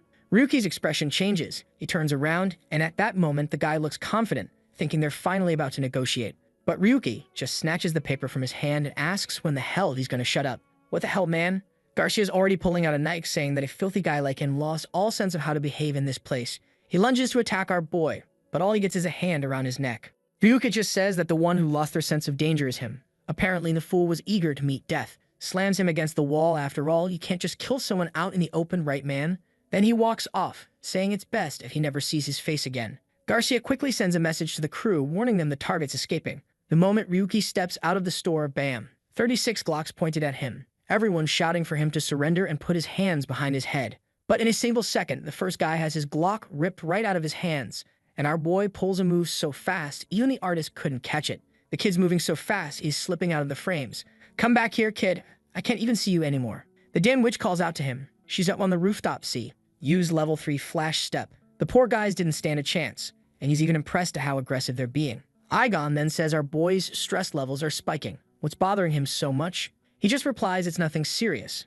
At the very least, things were now clear. He knew the next steps. First, it was time to go back to the world of the ghost. The scene shifts to Gabriel, who says he's disappointed in Garcia. Seems like that's how he repays the trust he's given. The fool apologizes, but says he has some crucial information, like, for example, that Ryuki is 25 years old. Gabriel just tells him to shut up. Honestly, that info is garbage. I'm with Gabriel on this one, man. He warns him not to say a single thing that the entire Linza guild doesn't already know. Then he says the kid got something in a random box. That's how he accessed the game. He just needed one more chance to fully investigate and figure out what really happened. Gabriel says they already know about the ticket that was acquired in that area, It was auctioned off, and he already confirmed that. What he's certain of is that someone is sponsoring Ryuki, and that's the information he wants. Garcia, though, thinks it's impossible to know which lunatic would be backing a complete nobody like him. At that, Gabriel turns around and says he wasted his time talking to trash would betray even an unknown friend for a bit of cash. Damn, he hired the guy for the job, and now he's humiliating him for taking the job. That's harsh. The psychological damage was way too much, and here he comes, pulling out that knife again. Hey man, you really need to drop that habit. Yeah, you stepped forward, it put a hand on your head, and you kissed the pavement. Too smart for your own good. Man, it was Gabriel who landed the hit. I thought it was like a security guard from behind, but the guy's just that fast. He says that apparently this bronze must be out of his mind for trying to attack a member of Jinza. Normally, he'd have to be killed, but out of mercy, he'll just let him become an unknown. Now the idiot's being dragged away, begging for forgiveness, saying he doesn't want to become an unknown. Yeah, but too late, man. He's going. That dude with no self-control totally earned that demotion. And now Gabriel's deep in thought. He remembers that bastard actually was a decent analyst, but that was it. There was no way to compare that Ryuki with Linful, who was the obvious pick. But somehow, that kid always had something special about him. It was time to find out just what the secrets of that account really were. Back in the ghost world, our boy drops into the city like thunder, now showing up fully geared in his little armor. And Igon is always already telling him to roll. Time to hit the gacha. But our boy's got more important things to do. He says he wants a crowd around to see what's about to happen. The views on his videos keep climbing, and he knows it won't be long before those guys make their move, especially since those bastards are the biggest guild in the ghost world. He takes off his helmet, saying it's time to spring a trap. Right then, people start pointing, saying to check him out. Everyone seems to recognize him, right? The unknown from the video everyone's been talking about. Ryuki had 92 tickets, 5 guaranteed SRs, and 8,500 points. First things first, he starts with a 10-roll man. The items drop in front of him, full of useless stuff as always. He gets all bummed out. No SRs came. And the robot says that, unfortunately, there's no guarantee with boxes. The only thing he can guarantee is that he'll laugh in the protagonist's face. And there he is, spamming laughter across the screen while our boy's just sitting there with a mountain of trash. He's lost the will to live, wondering how he didn't get anything with a 3.6% chance. Igon tells him not to give up. No true gacha addict would stop here. That's when he grabs the SR cards and says that, actually, now the game begins. The first one gives him a Phoenix Feather SR rank, a necklace that lets you resurrect once. Considering that a bunch of the bosses in the game have those instant-death attacks, it might actually be worth it. Second box drops, he's sure this time he's getting a weapon or a sick ability. But what's inside is an SR rank toothbrush. The robot congratulates him, saying now he's officially the king of toothbrushes. But Ryuki's confused. There has to be something special about this so-called magic toothbrush. There's no way it's just normal. Igon explains that the little star next to the name means it's a special item, which means he can actually use it in the real world. He wants to know what the hell he's supposed to do with that in the real world, and the robot says, well, he can brush his teeth and destroy any cavity. Ryuki throws a punch in frustration, but the damn robot dodges. The problem now is that he's only got 3 cards left, and with each bad pull, the chances of getting something good are slipping away. So he decides to open the last 3 all at once. Usually that's when something good pops out. He's biting his lip, begging for a decent weapon. But what he pulls are 3 copies of the sort of weapon. The robot is dying of laughter while everyone watches him lying defeated on the ground. He's wrecked, doesn't understand how he spent all those tickets and still ended up with nothing. The people nearby are kind of confused, not really sure what's going on. I'm not sure if they can even see what he's doing, like the items popping out. I don't think they can. And the guy next to him is already thinking about reporting him to Linza so they can come kill the kid. Then Igon says he's got some good news for the protagonist. After pulling so many SR-ranked items, he finally unlocked the combination system. He can't reveal what other features exist in that system, but just know there are more. Our boy wants to know why the robot didn't just say that sooner, instead of laughing in his face, which is still twisted up dancing around, saying it's irresistible to laugh at a sucker like him. Then the system appears. They have both ability combination and item combination. And under item, there was also undo, which let him break items down into random box points instead of combining them. The combination itself doesn't have much mystery, right man? You combine 2 items, and they get upgraded. He combines 2 swords, and it shows up with a little plus sign at the end. Right away, he wants to know if there's a limit to how many times he can combine something. He puts 2 already combined swords into the system, and again, it looks like it's working. Excited, he jumps in shouting, "Combine it." Man, I thought it was going to fail, but no, it really upgraded, and the thing turned massive. It's the Grand Sword, now with the name IGG at the end. Apparently, now it really can be used like a pistol from far away, because before it kinda only half worked, like it was jammed or something. He's laughing like a maniac, and the robot says his vital signs are starting to get weird. Then he spends the rest of his points to upgrade his parry to level 5. And now he's got an SR IGG with a star at the end, right? That part we already knew. He can use it in real life. That's when he starts wondering what happens if he combines 2 skills that are already maxed out. The system shows that he could gain the skill Sword Saint, Heavenly Sword, or Sword God. which immediately makes him blow up at Igon, asking why even the skill combinations are completely random. To which the robot replies that it wouldn't be any fun without a little bit of luck. He should just keep going to try and pull a Transcendental Plus rank skill. Our boy wants to know what the odds are of getting one of those. The robot says an incredible 2%. Dude's out of his mind and decides to go for it. What if he gets lucky? But all he pulls is Sword Saint. It was basically max mastery and defense at level 3, with sword energy at level 1. It also granted bonus SP when leveled up, but since it's not fully maxed out, he can still evolve it more. He's about to say something to Igon when suddenly someone approaches from the side. The guy puts a sword to his neck and asks if he's Ryu 7017. Our boy thanks him, saying finally Linza sent someone. He was starting to think they were taking too long. He starts to say it's crazy to go for a PK inside the city, but the guy just slashes his throat. The hooded man says he shouldn't worry about such insignificant things. The PK rule only says you can't kill anyone, but it doesn't say anything about inflicting pain. Ryuki knows this is Linza's usual strategy, especially since the sensation is way too realistic. So he asks why the guy's even wearing a mask when it's obvious he's from Linza. Man, I don't know if it's another guy, but he gets hit with another sword strike, this time in the back. And the man warns him to understand that from now on, he'll never know peace in this game. Wherever he hides, they'll follow and kill him. Ryuki turns and says it's hilarious how this whole world belongs to Linza. The guy tells him to keep laughing, because soon the only thing he'll be doing is screaming in pain. But on the next attack, Ryuki activates Flash Step and grabs the sword. He gets right up close to the guy and says 3 hits were enough for him not to be seen as the villain in this scene. The masked man then realizes the kid was holding back from the very beginning, and now he's the one getting cut. Everyone nearby can feel the guy's pain. Man, the knife's being driven straight into his back now too. Ryuki wants to know what happened to the guy who was supposed to be hunting him all over the game and making him scream in pain. Normally in this world, the more defense you have, the less pain you feel. But our boy, yeah man, he doesn't follow the rules of the game. And apparently the guy is trying to log out, but he can't.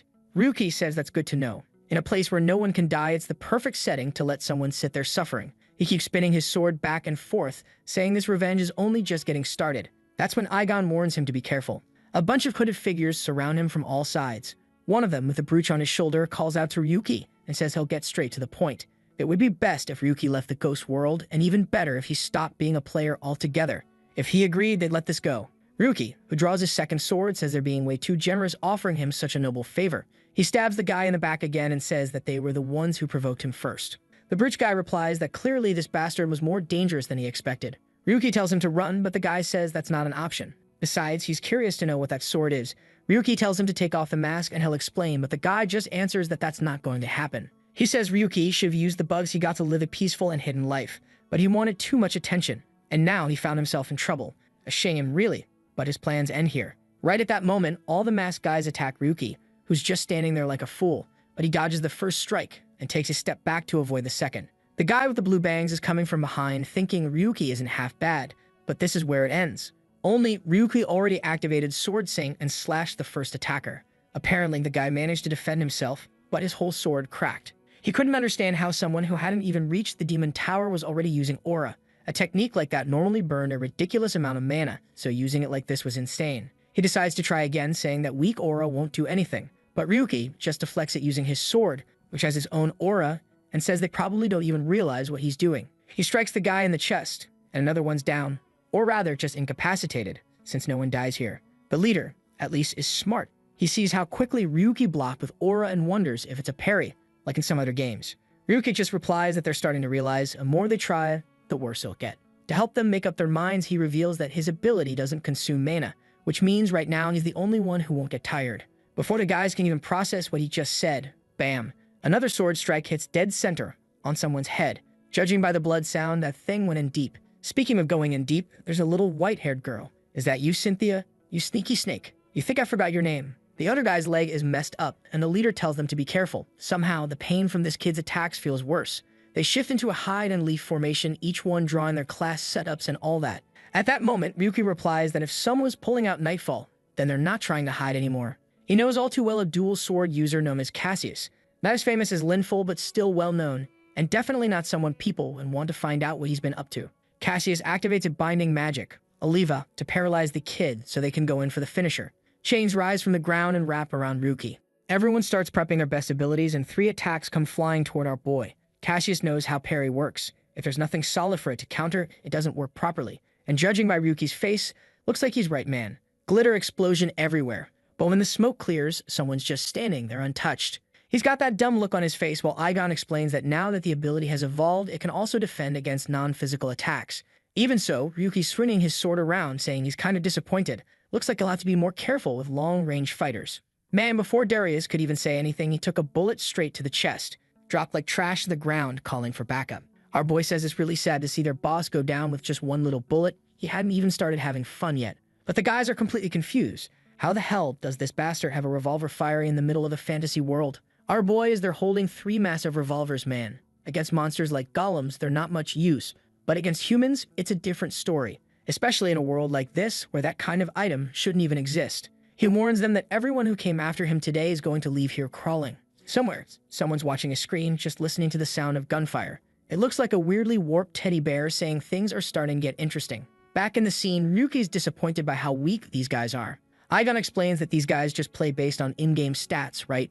They don't even try to dodge anything, and that's why they can't handle a gun. Plus, he was keeping them pinned in place so they just stay there writhing in pain. Ryuku walks up with a smug look, saying that as high-ranking members of Linza, these guys probably have some kind of mental defense. Suddenly, he senses something and dives to the side. An attack slams into the ground and blows the whole area apart. Whoa, man, not only that, now a rain of attacks is coming down on the poor guy. He recognizes it as Meteor Rain, definitely the skill of a certain someone, and he wants to know if it's the person he's thinking of. Right then, a transfer stone drops next to him, and in a split second, Ryuki vanishes. The people in the city are all confused, while Cassius wonders if those guys are going to get personally involved. Somewhere else, our boy is running while attacks keep hitting his back. Man, when he looks back, Linful showed up. What the hell? The guy teleported him? This dude's hacking too, huh?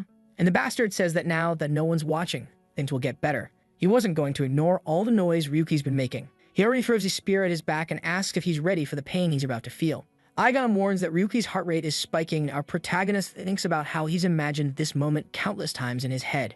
He turns to Linful and says the only thing he wants to know is, does he remember who he is? Oh man, the villain with his Alzheimer moment says he really doesn't remember. He thought seeing the kid up close would jog his memory, but nothing. Not a single thing came to mind. So Navin wants to know why the kid is trying to ruin his life like this. That hits Ryuki like a brick. He can't believe that the bastard who ruined his life doesn't even remember anything. Then Linful puts a hand to his face and keeps repeating to himself, Ryuki, and suddenly turns and says, yeah, he really doesn't remember. You scumbag. I really thought he was going to say, I remember. But nope, he has no clue. He just asks if Ryuki feels wronged by the fact that he doesn't even know who he is. But honestly, he doesn't care, because now that Ryuki's done all this, he's going to have to pay the price. At the very least, he hopes he won't leave here disappointed. Alright man, the fight's really about to go down now, and Ryuki tells him not to worry, he had no intention of holding back. The two of them are standing still. It's full NM vibes, the beatdown is about to start. Linful charges up and attack the tip of his spear, and our boy already knows what's coming. He charges forward, super fast, he dodges. Linful gives a little impressed smile that Ryuki managed to escape with that little jump. But our boy curled up like a turtle, man, he's not looking too brave, hands shaking all over. Here comes another attack from Linful. He manages to block it, but the guy keeps the combo going, man. Ryuki couldn't believe this guy was that strong, and not even Perry was giving him a solid chance to defend. Another hit. He's sent sliding backward. Linful says maybe he's going to have to reevaluate the kid. The entertainment wasn't bad. He's tired of this game that's become just a big XP farm. Back in the day, everyone played just for fun. He lands more strikes and says Ryuki is lucky too. He's learning from someone with real talent. He twirls the spear in his hand, comes down from above, activating the meteor strike attack. Man, our boy tries to block, but it stops him cold. Looks like he managed to defend it, but it felt like his arm nearly broke. He keeps reactivating parry while Linful keeps the pressure with the spear. But man, talk about SR sword mastery. The hit flung him away. This time it's me saying, finally. He created an opening to attack, but the bastard was way faster and almost landed a spear in his mouth. Ryuki couldn't believe it. Linful got hit by the parry and still reacted faster than him. Then Linful says it's interesting that he has parry, since that skill shouldn't even exist in the ghost world. So now he's gonna level up the heat and see how long the kid can last. Next attack, Ryuki dodges by throwing his head to the side. Problem is, even when he lands a parry, a guy counters faster than he can even react. Considering he's analyzed Linful a lot already, he knows part of it is thanks to that weapon he's using. Linful charges again, saying he's impressed the kid is still standing. The weapon he's got is the Starlight Spear. Its effect is that the more you attack, the faster it gets. So eventually, not even parry combined with intuition would be enough to keep up. Ryuki goes on the offensive, and finally, Linful has to block something. It's his first real chance to counterattack, and he goes for it. But judging by the change in expression, you know it didn't go well. The spear is already lodged in his chest. Linful says it's a shame. Just 3 more seconds and Ryuki would have set a new record. But apparently he wasn't even worth remembering after all. It was a good fight, that's all it was. He tosses his body to the ground and says that, to be honest, it was actually disappointing. It was ridiculous for him to think he'd win with the abilities he had. Besides, he explains, even if Ryuki wanted to die in this place, he couldn't. That's because it was a free zone for PK. Even though it looked like a village, it was actually an abandoned area. If he wants to blame someone, let it be the developers who left those bugs in the game. I think he explained all that because, in theory, you're only supposed to be able to force teleport someone into a town. Don't know the exact rules. What I do know is that Linful wants to know who's backing the kid, to which Ryuki tells him to ask Cynthia. Suddenly, Linful's expression changes. He grabs Ryuki by the neck, demanding to know if he knows who she is and where that wretched girl is hiding. Ryuki just laughs, saying that it looks like he got betrayed too. It's true, man. I told you, Cynthia, from the Ace Guild. Right. Linful is there, shouting, but our boy's consciousness was already slipping away. Man, he's on his way out. He pulls out a flashbang, and while Linful is mid-sentence, it explodes right next to him. Our boy backs off, and the guy asks if he really thinks he's going to win using toys like that. Then Ryuki says to him, "Stop asking who's backing me. I don't need help to kill trash like you." The blondie's already got the veins bulging on his forehead, and Ryuki tells him that, yeah, he's got that little memory issue, but today he's going to make sure he doesn't forget. That's because now he's going in with 50%. Aigon is confused, and Linful asks if he's gone insane. You don't just take a beating and then suddenly say you're going to use half your power. That doesn't make sense. Aigon's trying to talk him out of it, and our boy just says he's given up on useless emotions. I don't really get what this 50% thing is. Is he using those CDs? What's going on? Maybe it'll get explained later. Anyway, he charges in, focusing entirely on intuition. He tries to go for a knee strike, thinks about activating Flash Step, but gets kicked straight in the head and slammed into a wall. Bro, all that dramatic talk for this? Before you can even blink, Linful's already launched a spear strike that nearly hits him in the eye. He just manages to pull away in time. Linful says the kid's lucky they're in a no PK area, otherwise this would have ended fast. Ryuki, though, is just realizing that his arm can't take much more. Then the blonde says it'd be a real shame to fight in the city. It'd draw too much attention, and afterward, he gets scolded by the boss. Tired of all that chatter, Ryuki tells him to shut up, vanishes, and suddenly appears behind him. But man, Blondie's grinning again. Without even looking back, he just slashes and cancels out our boy's movement. Then he activates Meteor Rain on his spear again. This time it lands clean. Yeah, our boy's taking a beating. Honestly, I'm with you. I think it was way too early for him to fight this guy. The dude only cleared 4 dungeons so far. The blonde even mocks him, asking if it's time to up the power on that supposed 50%, since he's getting wrecked. Our boy tries to get up while the guy's laying into him, telling him to try a bit harder. It's been too easy. The bastard's even tapping the spear on the ground, saying this revenge story of his is way too weak. He grabs Ryuki by the collar and tosses him into the air, saying it's a shame he wants to keep playing, but now it's time to end this. He launches an attack into the sky that slices our boy clean in half. But just before he hits the ground, Ryuki manages to activate Flash and causes a full-on explosion. Then Linful turns to a window that just popped up in front of him. It's Gabriel, telling him to stop the fight immediately and return now. But Ryuki gets back up and says, wait. Linful can't believe the bastard is still standing after taking that hit straight on. That's not the kind of thing someone can survive with sheer willpower alone. Aigon explains that when he's using 50%, he feels less pain, but it also slows down his movements. What he doesn't get is why use a strategy like that.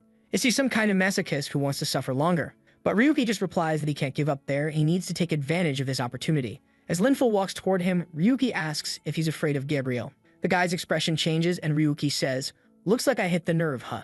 Just the fact that Gabriel showed up proves no one's backing Linful right now. He's sure that at this moment, Gabriel must be furious.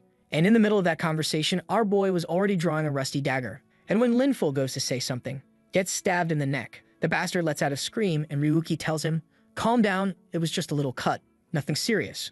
But for a guy like him, who plays loaded with items to reduce any sensation of pain, it definitely must feel different. That's because, well, Ryuki's attacks ignore any kind of pain-dampening items, and the pain still hits the same. Linful's cursing and swearing, but Ryuki just says, now this is what I wanted.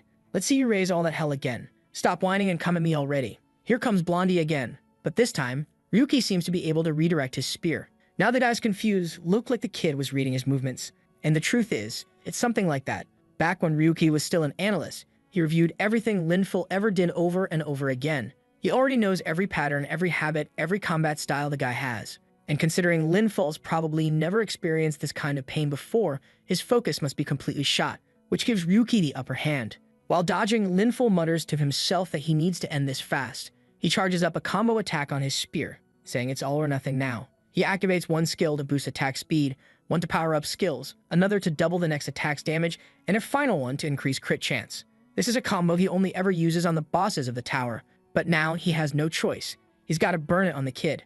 Ryuki immediately recognizes it. It's celestial meteor rain. He knows he can use the terrain to his advantage to get away from this guy. He just has to make sure not to step out of the PK zone. He starts running, but Linful gets closer, saying he's still too slow. Until suddenly, bam, a wooden doll smacks Linful right in the face. Our boy starts creating as much distance as possible, setting off a rain of random junk items from those trashy roulette boxes he's always opening. Problem is, Linful walks through everything like it's nothing and goes in for another spear strike from behind. The attack slices half the mountain, and Linful grumbles, saying this kid is seriously annoying. Ryuki is down, but he managed to dodge a direct hit. And now, while holding the spear, he says, "Finally, I got you right where I wanted." Linful tells him to take his filthy hands off that weapon and not stain it with his rotten blood. But Ryuki starts pulling the spear, saying he's excited to show him something really fun. Oh man, is this it? That's SSR he mentioned way back. The one he said he was saving for Linful. He apparently tested it earlier on Surreal's wings, something that wasn't even a skill or an item. Linful's confused, wants to know what the hell is happening to his spear. And oh man, the spear starts disintegrating. Ryuki had unlocked the SSR system, man, and just deleted his spear. Yet we're crossing over with that Charles C storyline from the other day. Full system level stuff now. The spear crumbles into dust, and Linful is standing there, not understanding what just happened. Looking at his hand, the dude's on the verge of tears. That was a unique item, and now it's not even in his inventory anymore. This game doesn't even have a destruction mechanic, so how is this possible? He's convinced the bastard is using some kind of cheap trick. But right then, bang, Ryuki shoots him in the shoulder. Our boy says, "I was aiming for your heart, but you reacted pretty fast." Linful's still confused, wants to know where the hell this guy got a pistol. Ryuki just tells him to stop crying and explains, "The very data that registered your spear in this world, it's gone. There's no bringing it back." That's the power of his skill, SSR Delete, a system-level ability that overrides even the game's own authority and erases the data of items inside the labyrinth. The only activation condition, you'd have to hold the target object for 5 seconds, and it can only be used 4 times a week. Linful pulls another spear from his inventory, saying he doesn't know what tricks this bastard's using, but he'll finish him off with any weapon. But at that moment, Ryuki is already backing away, taunting. "Come on then, try and catch me." The idiot comes charging in, shouting that he's not letting him get away. But then, stepping where he shouldered, Linful steps on a bomb. Man, our boy is the king of FPS, seriously. As soon as the guy got hit by the bomb, Ryuki followed up with more shots to the chest. Then Ryuki says, "You better stand real still, Linful. This whole area is covered in mines." The guy's expression shifts. Once again, this bastard had some item that Linful had no idea how it was even created. And with the very next step, click. Ryuki just says it's stupid to think he hadn't planned for this. Linful's desperate, but our boy tells him to think real hard. Any movement now is extremely risky. And on top of that, he lets him know that this entire setup has been in place since the moment Linful made his first move. That's because Ryuki already knew all of Linful's patterns, and he knew that once he started making noise, he'd be dragged exactly to this spot. All Linful can do now is be grateful for having fallen right into the trap. Linful gets tired of hearing all that and charges toward him. But of course, boom, the mine under his foot goes off. When the smoke starts clearing, he spots something in the distance, but it's clearly a decoy doll. He rushes in, slamming an attack through its head, yelling that he finally won. But only he hadn't noticed what was obvious to everyone. And now Ryuki is standing right beside him, counting down from 5 to 1. At 0, boom, another spear disintegrates. He's got a gun pointed right at Linful's face, and the guy realizes, looks like the kid wasn't lying. Maybe the Starlight Spear really was deleted. Ryuki activates ignition and slams Linful into a boulder. The guy's down, groaning that sooner or later, Ryuki is going to pay for this. But the moment he tries to log out, the request is cancelled. He wonders why, and bam, sword to the back. Of course, it's Igon, stopping him from logging out. Ryuki says he's being way too serious to let him run away at a moment like this. He slams Linful's face into the ground and calls out, "Linful Darius, do you remember the guy who used to be an analyst in your guild, named Ryuki?" Linful asks why he remembers something like that. "I'll never remember who you are." Ryuki asks if he really won't remember, even if it means never being able to play again. He reminds him, each person is only allowed 1 account in the game. And what would happen if he used his ability and deleted that account? Maybe then, you'd never forget my face. Linful shouts at him to take his hands off, but Ryuki starts counting. 5, 4, 3. And then we see, when Gabriel first holds someone to look into this Ryu 7017. 2, 1.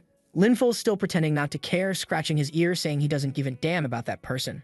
0. The guy screams, and just like that, he's deleted. Now I don't know if he's really gone, if he's ever coming back, or what just happened exactly. But Vigon's praising him, saying he did it. But man, Ryuki, the demon of vengeance, just says he hasn't done anything yet. This was only the beginning. There were still plenty of people who had to pay for what they did. And oh man, behind the rock, there she is. White-haired girl, drawing a blade, probably our dear Cynthia. She throws a dagger wrapped in dark energy straight at him. But what's this? Full-on Giga Chad mode, he catches it midair. He was about to ask who that person was when suddenly, Aigon warns him to be careful. In a flash, he finds himself trapped in some kind of strange black cube. It looked like a spatial transfer, but at the same time, something about it was different. Then someone approaches saying, "It's been a while, Ryuki." He asks who it is, and the figure introduces themselves as Gazazia. He remembers that was the name of the person ranked number 2. The weird thing is, he's never seen this one before. And man, now that I'm saying this, I'm remembering. I spoiled this 26 chapters ago, didn't I? She pulls off the cloak, and I hate to say it, but damn, the woman's stunning. Obviously, though, deep down in our hearts and souls, we will never forgive this woman for betraying our boy. Right then, he remembers that fake little smile and her standing next to Linful. He's having a full-on breakdown, calling her Cynthia, but she says that was just a disguise. Her real name is Asia. Whoa, man, our boy is seriously unhinged now, laughing like the Joker. He says he doesn't care what her real name is. Because of what she did, he got kicked out of the guild, became an unknown, and lost everything he had. And yet she still showed up to find him. That means she must want to die. Cynthia, no, Asia, says she's been looking for him for years. She never imagined he would become a player. Ryuki responds that all of this only happened because of the hatred he felt toward her, Linful, and the entire Ginza guild. So she better get to the point fast, because if she doesn't, he's about to go in for the kill. Asia says he's really changed over the past 3 years, but she'll get straight to it. She tells him he should drop the revenge against Linza. He asks why she's saying that, and she replies that soon they'll start tracking his family in real life, and he should start worrying about his mom. Man, I thought she didn't know, but out of nowhere she says, "Oops, forgot. She's already dead, huh? My bad." Okay, this woman's asking to get sliced. Our boy's gripping his sword now, saying this damn woman must have a death wish. He charges in, saying that if that's the case, he'll gladly grant it. The blade lands right in her stomach, but weirdly, even so, she just dodges to the side. Then she starts running for that dagger, and he's a little confused. That thing looks special. But the second she reached for it, slice. Someone cuts off her hand. Yo, our boy's moving fast. He's already behind her, slashes her neck too, and says she's way too slow, didn't stand a chance. As she vanishes, Aze says she never realized just how deep his hatred had gotten. Wait, vanishing? Not dying, reconstituting right beside him. She says that clearly defeating Linful wasn't luck after all. She says she's leaving now and he fires some shots, but clearly they're doing nothing to her. She says she was just curious to see what would happen. Never thought he'd actually beat Linful. Aigon warns him that dagger is a real bug. People keep calling him a bug all the time, but truth is, he just has a broken system. What she's using is something artificially created. He says he doesn't care, but it looks like he understands now. He won't be able to kill her just yet. Cynthia says that destroying the Linza Guild is a job she's going to take care of. She has no idea what trick he pulled to take down Linful, but she wants to see what he'll do when that guy comes back. Ryuki simply answers, "I don't stop my revenge, and I don't care about the consequences." She tries to warn him that he'll regret it, but he just says, "You'll never see Linful again in this game. I deleted his account, and honestly, it was beautiful watching him cry." And he guarantees that when he finds her again, the outcome will be the same. Still, I'm curious, did he really delete the guy's account? Can you actually delete someone permanently like that? 4 deletes per week? That's busted. Outside the scene, Ryuki notes that damn bug woman really managed to shut down what he could do. And the most terrifying part was that strange dagger she was using. When she threw it, apparently he should have dodged instead of grabbing it. But at the time, he didn't feel any danger from it. He's going to need more info and allies to figure out exactly what that thing is. Then he asks Gegon if that thing is ready. Aigon says yes, the dates line up. They're finally going to meet the person who creates the mods.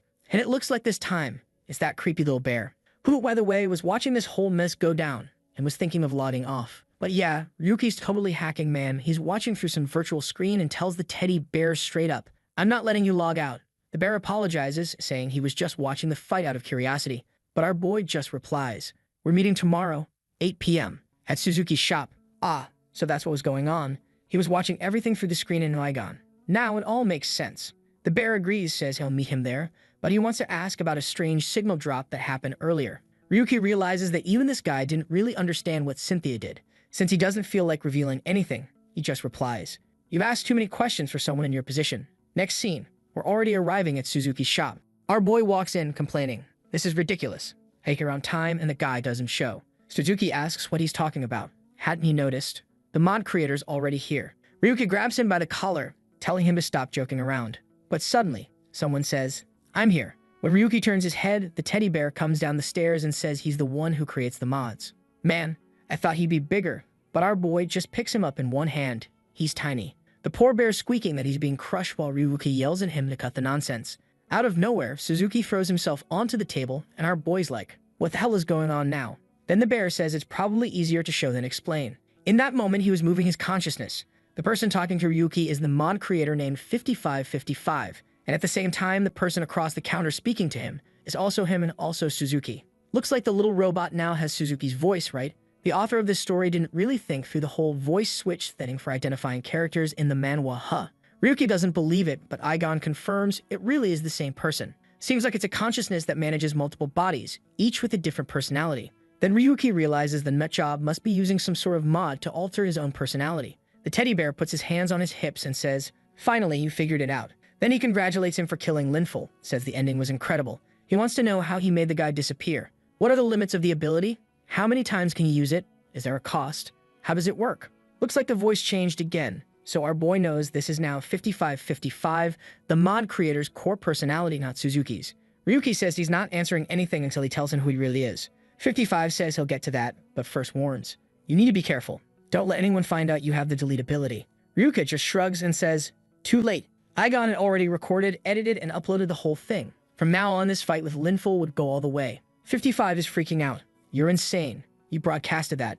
The whole Linza guild was going to start hunting him in every corner of the world. Ryuki replies, that's exactly what I want. The bear gives up, man. He's already realized that this kid wants to be hunted. Then he asks if Ryuki even knows who's really chasing him. Our boy's a bit confused, but then the bear logs out and Suzuki gets up. He snaps his fingers and says, okay, let's take a look at this first. Holographic aerial view pops up minus 100 meters around the mall. Behind a wall, we see those gangsters from way back at the start. Ryuki's actually a little sad that those losers still haven't given up. But the most important detail is the other guys right in front of them. It's the Iron Blood Group, a criminal syndicate that rules the underworld. Fortunately, they had no connections to Linza. The boss of that group retired after an accident. Rumors say that Linza caused that accident. Ryuki gets what Suzuki is implying. These guys wouldn't have ties to Linza since Linza screwed over their people. But now he really wants to know. Okay, but who are you, Suzuki? The shopkeeper replies, all right, since you figured it out, it's time we went somewhere a little more appropriate. Next scene, they're walking through the sewers and Suzuki says that he and all his clones share the same goal and are looking for allies to help with it. Meanwhile, Aigon is running an analysis and tells our guy that at the moment, he's not in any danger. Then he enters a room full of puppets and Suzuki explains that this is where he keeps his best creations. Our boy approaches one of them and Aigon says it's impressive that a human was able to create something like that. Ryuki, however, isn't that interested in those bodies and asks if he should call them 5555, Suzuki, or what. Suzuki tells him to call him Suzuki when he's human and 5555 when he's a bear. That's when he's in hacker mode. My god, son, give me a real name already. Suzuki then says he's going to explain exactly who he is and Aigon pulls up some data. The name was no name, the age between 20 and 30, and the gender was female. Okay, you can come out of the shadows now, girl.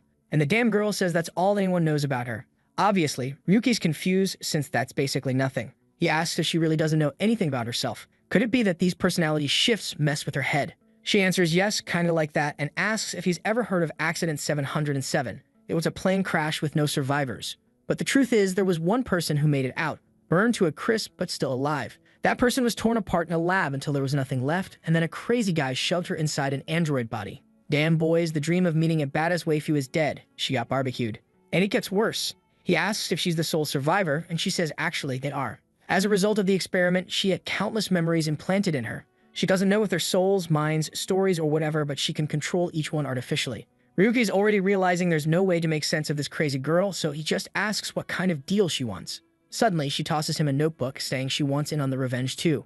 Online, all anyone's talking about is the beatdown Linful took along with his guild guys. He didn't even look like the same person anymore. The only thing people found weird was that the whole deletion thing seemed fake. Especially because, in this game, deletion isn't allowed, so it should have been impossible. But then the question is, if it's fake, why hasn't Linful shown up and proven to everyone it's a lie? Whether he is Linful Phi surrounded by bottles and drunk. He throws one at the wall and looks at the system window. It says account verification failed. No data found. The dude laughs, saying not to mess with him. It's impossible this could have happened. He was Linful, the strongest in Linza. The good thing about our guy not having a waifu, a mom, or anyone, at least there's no one for them to take revenge on, right? Only thing left is to beat him up. A little earlier, Linful was banging on the table, calling for his brother and asking for one more chance. But Gabriel says the idiot ignored him, went to fight alone, and even lost his own account. Obviously, now he's screwed. Linful was freaking out, saying he got caught off guard. He just needed a new account and everything would change. From now on, he'd do whatever Gabriel said. All he needed was someone else's account or a creation pass. Gabriel, however, just says that for someone who's been playing for so long, Linful is pretty damn ignorant. He's ashamed to share the same blood. The rule is simple. One account, one person, that's it. If he lost it, there's no way to get it back. And now his time is up. Damn man got kicked out by his own brother. Linful tells him to stop being ridiculous. That useless loser actually became a player, so why couldn't he? He breaks free from the guys and tells them to move. He's going to fix this. Yeah, right, you're gonna fix it. Already got tossed out like garbage. The brother says there's a lot of mess to clean up now, so Linful better never show his face there again. The dumb blondie can't believe that the guys who used to be scared to even look him in the eye are now treating him like this. That's when someone comes up from behind and asks if he's Linful Darius. But the blonde guy just tells him to get lost. He's not in the mood, and it's better for bums not to get close. Still, the guy hands him a cart and says he's there to help him. Apparently, Linful's in need of the kind of power they can offer. He asks if he's interested in hearing the proposal. If I'm not mistaken, that's the same guy from that room with the Age and V cards, right? Back with our player, he found out that Linza is holding back the progress of all the other players in the ghost world. Looks like it's some kind of trade-off between them and the developers, since that way the devs have less work and give them a few perks in return. Hygon responds that they're truly pathetic. No wonder the final product, this game here, is just a buggy mess.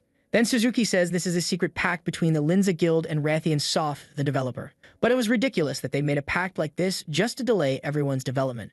Ryuki says he gets it, but the whole game is basically backed by Yggdrasil and Rathian Soft works for them. So how are they supposed to go against a company that practically has the whole game development in its hands? Suzuki responds that they need to be eradicated from this world because in the past, they used to lead the development. But now, they're just rotting and holding this place back. Ryuki says her hatred seems way too intense for something that simple.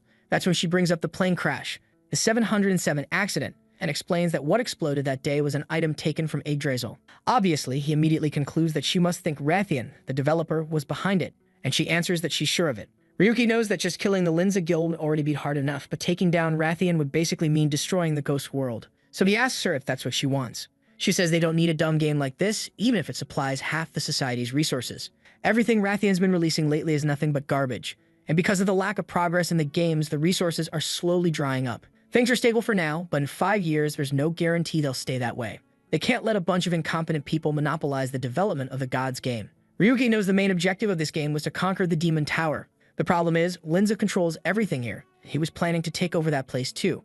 On the other hand, Suzuki's plan is basically to destroy the entire platform. That's when Aigon tells the master that they should go ahead and do it because for a game of the gods, this so-called ghost world is just a poorly made piece of trash. Just a dry, withered branch trying to hang on, and they need to help it get cut off. Ryuki then says he really liked the story, but apparently forgot the reason he came there. He stretches out his hand and tells her to hand over the mods. Later on, climbing the stairs, Aigon says that this disguised mod, one of the 13 new ones he received, seems pretty good. Ryuki says it really was an interesting trade, but he's still curious to know more about that incident she mentioned.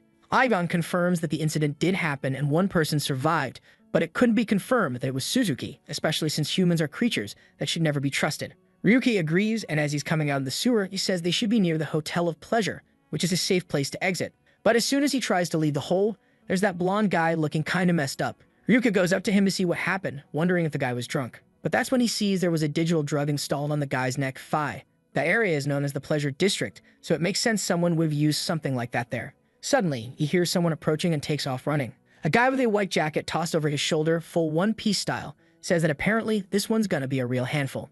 Aigon immediately notices they're wearing the same clothes as the guys who were watching our boy through the window before he entered the shop. That the guy in front with red hair says that this bastard keeps making them run back and forth all the time. He grabs the blonde guy by the neck and says the bastard ran here after stealing what belongs to them. Smacks him in the face while Ryuki is just hiding there, watching everything go down. The redhead tells them to grab the guy and take him, lights a cigar, and asks if they lost the target. The guy next to him apologizes but says they'll start tracking again and will find him soon. Apparently they're actually hunting Suzuki, says that bastard is extremely cautious. But it's all good since the client just asked them to keep an eye on things for now. The guy is told to head back to Justin Street and keep watch. He complains that keeping watch there hasn't really helped much. The boss crushes the cigar and tells him to just do what he's told. That's when Aigon comments that this wasn't Suzuki's doing. Both of them seem to be targets right now. Our boy just asked to be taken through a path with the fewest people. A while later, he reaches a door, opens it, and finally he's alone and can get some rest. After weeks in that cursed game world, this was the first time he could really relax. He spread his arms and smiled, but then a sword came flying, nearly hitting him on the bed. Man, he reacted quickly though, already activated the Sword Saint and sliced off the attacker's arm. But the bastard, even while bleeding, jumped right out the window.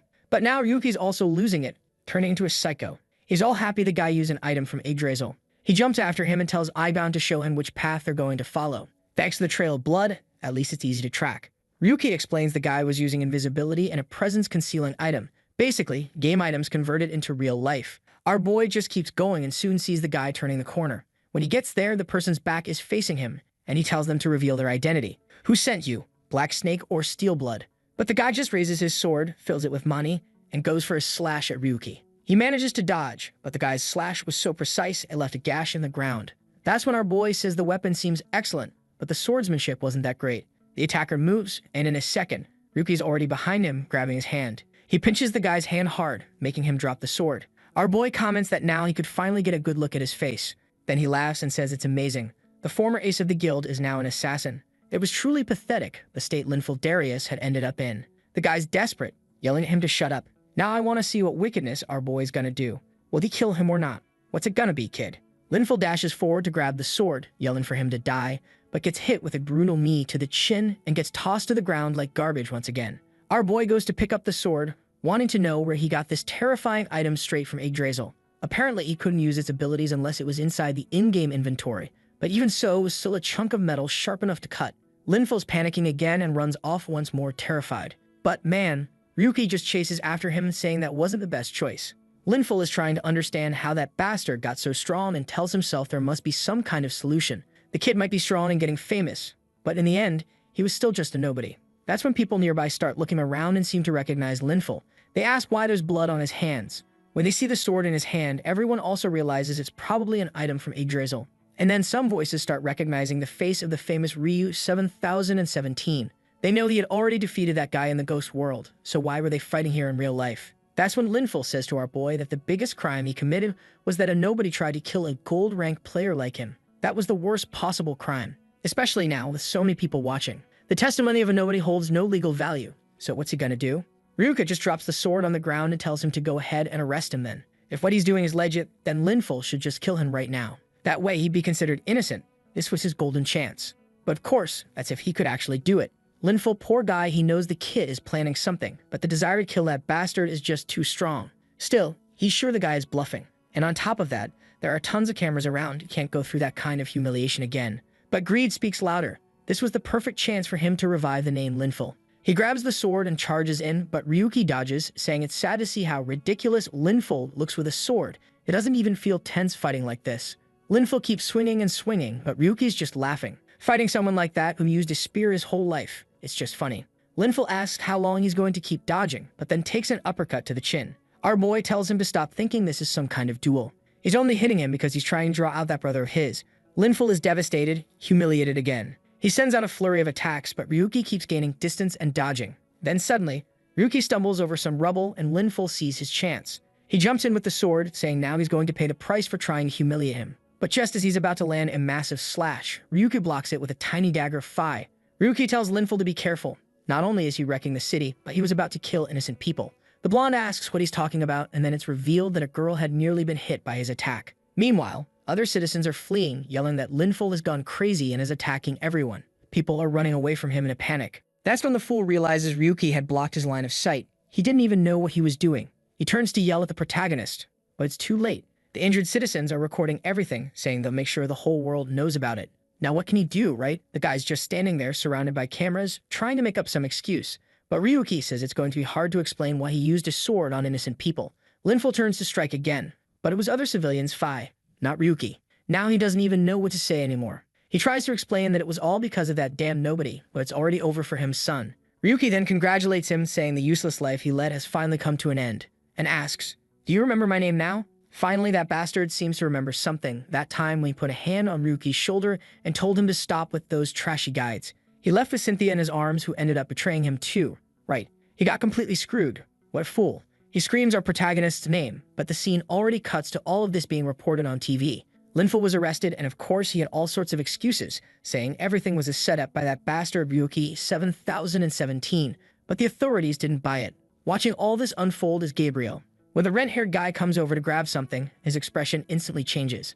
Linful says that from now on, they're going to mobilize the entire Linza Guild. They weren't going to overlook any method, even if they had to shut down the ghost world completely. They were going to find that bastard and settle things once and for all. Honestly, I wish our boy had killed Linful, but thinking about it, what he did might have been worse than death. Because if you kill someone, they're gone. It's over. But now, Linful's stuck living this miserable life, just another wrecked convict nobody cares about. Meanwhile, his dumb brother is the one stuck having to give interviews to explain everything. He tries to tell the reporters that Linful had already been expelled when all that happened and was no longer a member of the guild. That's why he wants to make it clear. From now on, anything involving Linful has nothing to do with Linza. But the reporters want to know if it's true that Linful's account was deleted and whether it really was that Ryuki 7017 who did it. Gabriel just replies that they're still investigating, but yes, it seems that Guy Ryuki declared war on the guild. And not only that, a power that can delete data from a game is extremely dangerous. That's why he's now considered a risk factor, and they're going to mobilize all guilds and resources to take him down. He tells the citizens not to worry. Linza will protect the ghost world at the very end. Ah, sneaky little thing, you're trying to paint our boy as the villain now, huh? But on the internet, everyone's on Ryuki's side, laughing at Linza, saying that bastard's already in hiding and they're never gonna catch him. People are even starting to wonder what rank the guy is. Some say gold, others say platinum. Meanwhile, that researcher woman Laguna is furiously hammering her keyboard. A month had passed since the Linful incident and Ryuki still hadn't posted a humble little video. A red-haired girl about 1.30 meters tall and with 80% of her weight in her thighs asks what Laguna's doing there all alone. Turns out this girl's name is Bisque and Laguna wants to know where the leader is. Apparently, she's from Linza too, and says that Gabriel went to meet with that pig. Laguna comments that they seem to be working hard and Bisque says yeah, they are. Everything in this game is a complete mess because of that damn Ryuki, or whatever his name is. She can't understand why they just won't accept that Linful lost. Maybe because the guy has a bub no one knows how to counter. But Laguna stands up and says she doesn't get it. What Ryuki is doing goes against common sense. Bisque then asks, so where's this guy who defies common sense? Looks like everyone's trying to hunt him down and no one can find him. Laguna goes to answer that that's exactly what she wants to know. But bam, something pops up behind her. A new video just got uploaded. Meanwhile, in the Rathian Company Operations Center, someone asks if they still haven't found that damn Ryuki. Gabriel apologizes to the fat guy, who says apologies won't work. He's already said it, just kill the kid in real life if you can't find him in the game. After all, he's just a nobody using hacks. How hard can it really be? Man, I think they went overboard on this dude's design. His head takes up like 1% of his body. This guy is Duke Stevero's CEO and developer of Rathian and a platinum-ranked player. He asks if it's true that resource farming in their main game, the Ghost World, is declining. Looks like Linza Guild is just becoming a bigger disappointment every single day. Gabriel's there apologizing, thinking to himself that he's sick of dealing with this outdated garbage. The fat guy, however, says it's fine, that thing was just a relic that would soon become obsolete anyway. The only issue is that it would be kind of inconvenient if the game collapsed right now. It needed to stay up until his masterpiece was finished. Then he says he's going to show them the game that will reshape the entire industry. At that moment, a video window pops up in front of him. And for everyone in the city who has notifications turned on for Ryuki's channel, he just posted and it appears for them. You guys could take after those honest citizens, right? Turn on the notifications here on my channel too. Our boy raises his hands and welcomes everyone, introducing himself once again. He's standing in Minecraft-like world saying that they're calling him an enemy of society. But to him, the ones who truly deserve that title are Linza and Rathian. But no rush, because soon enough he's going to destroy the ghost world. What he really wanted to show today was what's coming next. A game called Thump Builder, which used to be a hit, but was later abandoned. Usually games like that don't just get abandoned, they get destroyed. So the question is, why are games destroyed like that? He explains that there are games focused on gathering resources and others focused on fun. This little cube world, like Minecraft, is in theory supposed to be fun, while the ghost world is entirely focused on farming and grinding because that's where the fun was supposed to come from. Obviously, with games like Ghost World, once the resources run dry, the game shuts down because that was the only reason it existed. This Minecraft knockoff, however, was destroyed for a different reason.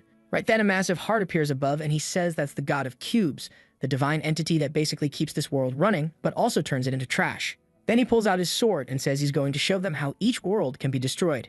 Bisque is confused, wondering how he's doing something like that. Both she and Laguna are thinking the same thing. How the hell is he using a weapon from the ghost world in a completely different game? The god of cubes starts attacking, swinging first as Ryuki explains the real reason this game failed. It's because this damn god kept destroying everyone's builds. It was supposed to be a fun game, but no one had fun because the difficulty was insane thanks to that bug. He jumps from cube to cube, closes in, and asks, what happens when they destroy the thing holding the world together? He plunges the sword in, the cube rises, and he places his hand on it, explaining that when a severe, irreparable failure occurs in the system, the game is supposed to collapse. Then he activates the SSR system and uses delete. The cube begins to disintegrate and explodes in the sky. Suddenly, everything around him starts turning into a mess of pixels, and he says that now that no one's managing it, this place is going to be undone. Evis asks if he's really destroying the labyrinth itself, and Laguna realizes he just used the same ability that destroyed Linful's spear. Our boy opens his arms and says, as you can see, if you destroy the thing holding a game together, it disappears. And very soon, they'll see the same thing happen to the ghost world.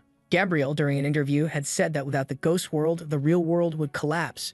But the only thing that's going to collapse is the greed of Hatina and the laziness of the Linza Guild. And Ryuki guarantees they're next. Man, and all this chaos just to announce that he's planning to end the game, huh? Next scene, we see a group entering a dungeon in the ghost world. Apparently, there are wanted posters out for our boy, Fi. In fact, right in front of the dungeons, there are always a few guys posted up, holding his wanted poster, checking who they'll let through. Players are starting to get pissed, both at Ryuki for making everyone go through this mess, and at the Linza Guild for making them go through this mess too. Man, the guy orders everyone to take off their gear and drop all their items on the ground so they can inspect them. That's when the guy with the helmet starts pulling out a pistol and you already know who it is, Fi. Right away, everyone gets on alert. Only one person had that weapon. And our boy shows up, saying it must be hard for them, spending the whole day chasing him like this. He gets ready to attack, saying it's time to test out some new abilities. A little warm-up before entering the dungeon. One of the skills he got is called SR Sword Draw. Basically, he unsheaths his sword really fast, delivering a slash with a boosted chance of a critical hit. Then he switches to another sword, a blue one, and finishes off the other guy. That was the Soul Finisher sword, which always lands a critical against spiritual-type enemies. A guy with an axe comes from behind, yelling that he's an arrogant bastard, only to take a punch right to the face, son. Bro, the guy literally turned into a puddle of blood from just a punch. Our boy says this is way too easy. What were they even doing this whole month? That scene was actually a month in the future, and now we jump back to a month in the past, right after he made his big announcement. He decided to go back to the labyrinth and search for other games, since for now he'd be hunted non-stop in the ghost world. So he heads into one called Celestial Blade Online, a martial arts game. But it was too easy to beat everything there, and he still wanted more power. He needed enough power to go up against Rathian and Linza all by himself and not lose. He died once to the boss, and again and again. The old man, in-game, yells that it's ridiculous. Even after taking so much punishment, he still believes he has a chance. Because he's so persistent, the boss says he'll show him the peak he's reached. This was the Sword Demon, the final boss of that game. Ryuki punches the ground in frustration, shouting that even if this guy is the final boss, he's too buggy and insanely hard. The problem was that it's an abandoned game, so there were no real strategies and no one had even tried to fix it. Back to his usual ways, Aigon tells him to try his luck on the roulette wheel. Maybe he'd get a legendary ability that solves everything. Ryuki shoves the robot away, saying he's already told him that those points are for upgrading skills. But then, something seems to click. Cut back to the boss, who asks why he doesn't just give up already. He should realize how dumb it is to keep trying the same thing without changing strategy. But Ryuki walks calmly through the gate, saying he's heard that line so many times he's got it memorized. No more chit-chat. The old man better just come at him already. The sword demon calls him an insolent piece of trash and lunges toward him, saying no one insults him in lives. He launches some purple slashes and Ryuki starts dodging. Once again, he's dealing with a completely unbalanced combo attack. Then the boss gets behind him and says Ryuki talks big for someone with zero chance. Ryuki manages to block the attack, and the boss even compliments him for at least surviving. But at that moment, Ryuki had dropped a grenade right behind the guy. Looks like he came out unharmed, but while following Ryuki, the boy starts dropping a bunch of grenades. The sword demon keeps chasing him, yelling that a sicko like him won't win with some dumb strategy like that. One of the things he slashes happens to be a gas grenade. Ryuki instantly puts on a mask. But it wasn't gas, it was a stink bomb, and the boss has to cover his nose. Our boy also puts on earplugs and anti-flash goggles, while throwing flashbangs and sonic grenades like crazy. Everything explodes, and the boss in that moment couldn't smell, couldn't see, couldn't hear. That's when a bullet hits him right in the forehead. The boss drops to the ground. Even if Aigon says this was the dirtiest strategy he's ever seen a human use in a game, our boy just replies, I use human technology, grenades, bombs, flashbangs, and guns. There was no way that martial arts boss would know how to deal with all that. Just like the Black Knight, this guy was a bug, which is why Ryuki earned 15,000 points.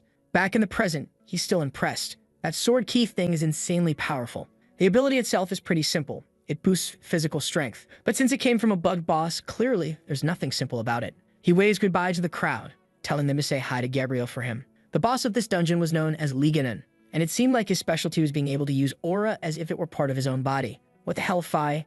Next scene, the boss is groaning in agony.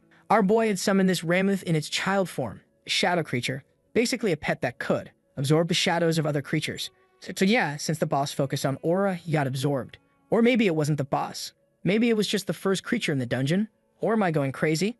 Nope, that was it, and he's already exiting the dungeon. And obviously, the second he steps outside, everyone's waiting for him. Our boy says he thought Gabriel had retired. Apparently, the legend Gabriel Darius was planning a comeback. Ivan comments that they already figured people would be waiting, but it looked like half the server was there.